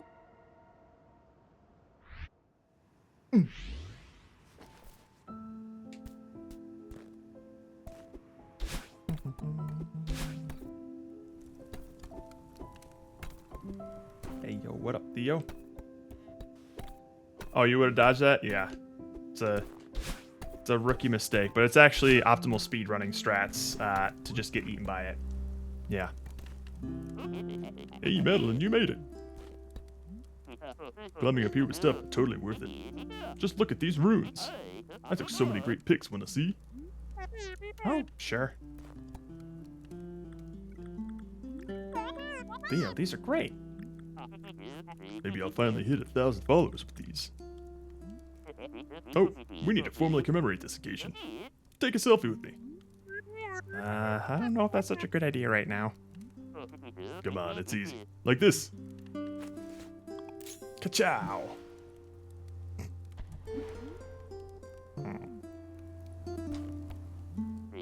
Sorry about that. Don't worry, I won't post that one. No, it's alright. You can post it. I'm just not photogenic. Don't be so hard on yourself. No one looks good without a filter. Ding. Casual, yet refined. What made you want to try photography? My grandpa was really into it. Apparently he was semi-famous in the photography world. I don't know if I'll ever be that good at it, but it's nice to feel close to him. So you're determined to climb the entire mountain? Yeah, I told myself I would. I'm done breaking promises to myself. Life goals, I dig it. I thought I'll make it to the top like you, but I'm not ready to turn back just yet. You getting any data up here? I don't have a smartphone. Madeline, I don't even know how to respond to that.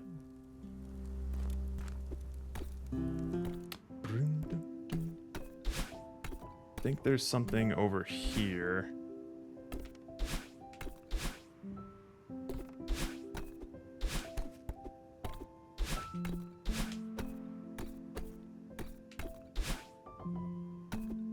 What is this?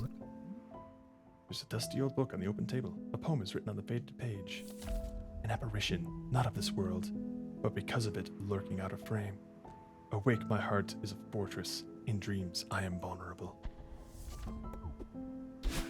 That was a hint on how to get our little heart right here.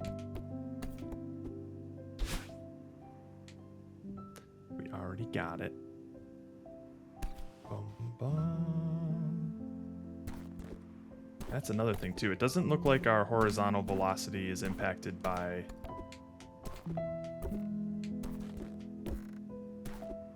whether or not we're in the air.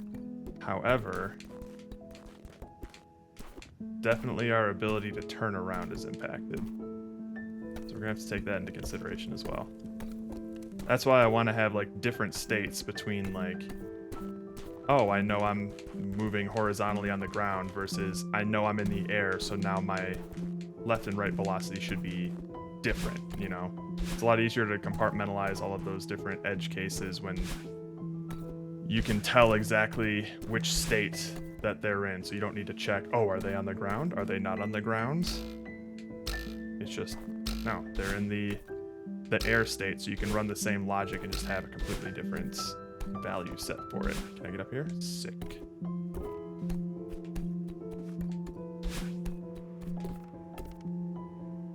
Ooh, that's tough. Okay.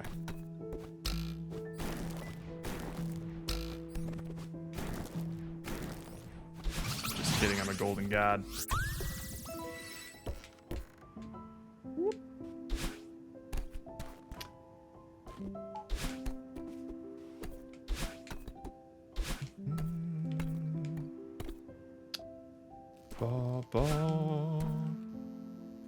And it only took 29 minutes.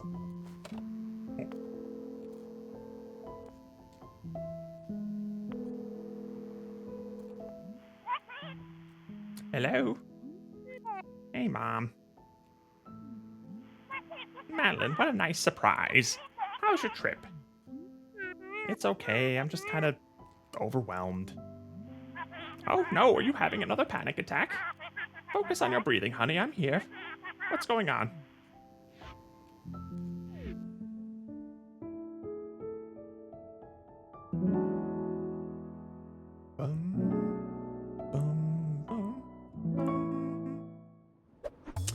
It's just a cozy game, man.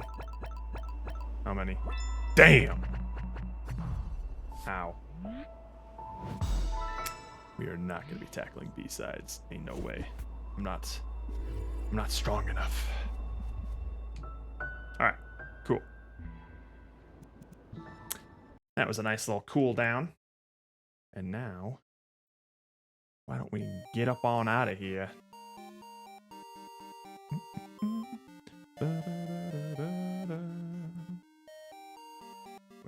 Where is it? Where is it? There it is. Back to our little tiki bar here. I think their first post about it was on NestDev Discord. It was last September. Oh well. Well, hang on. I need to see this real quick.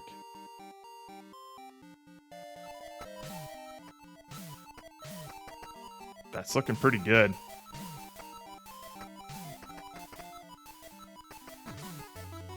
Pretty impressive. Oh wow, they're even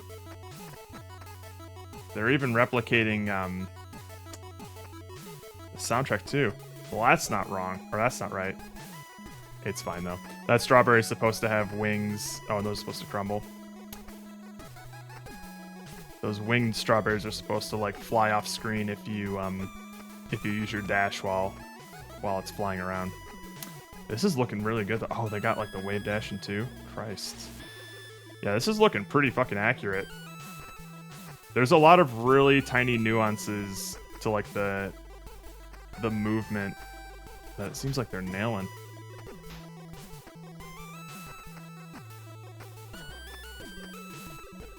Camera's a little bit.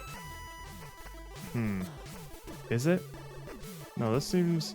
Yeah, the camera jitters. Oh, whoa. Camera jitters every now and then, but like, I mean, shit, it's an NES game. This is looking really good.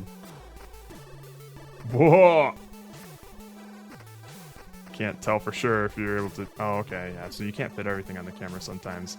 I guess that's just the limit of like the 4x3. Because I was saying like the camera's moving a lot more than I remember it, but I mean Celeste is a 16:9 game, so generally it can fit most of its levels on one screen.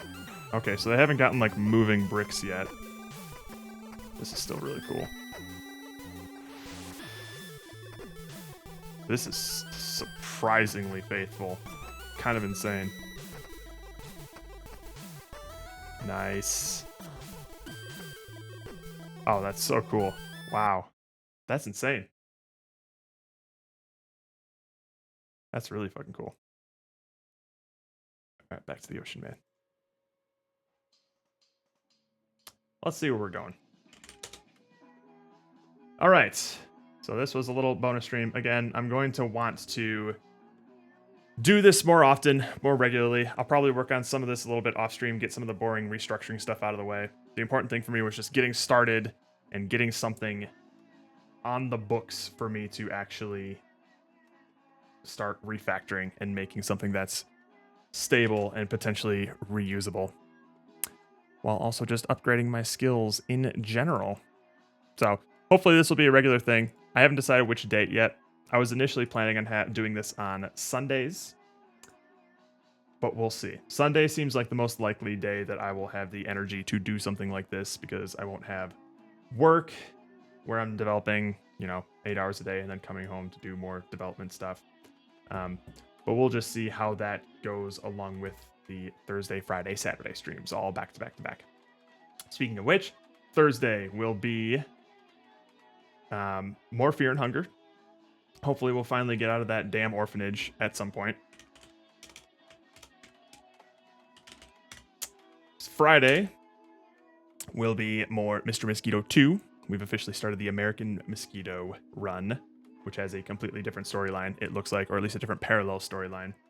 And then Saturday is going to be a surprise, aka I don't know what we're doing yet, but we'll figure it out. Anyways, though, until all of that happens, love you, miss you, mean it. Later, Cabbage Patch. Bye-bye. See you later in the week. Adios. Happy Martin Luther King Day. Bye. Ocean Man.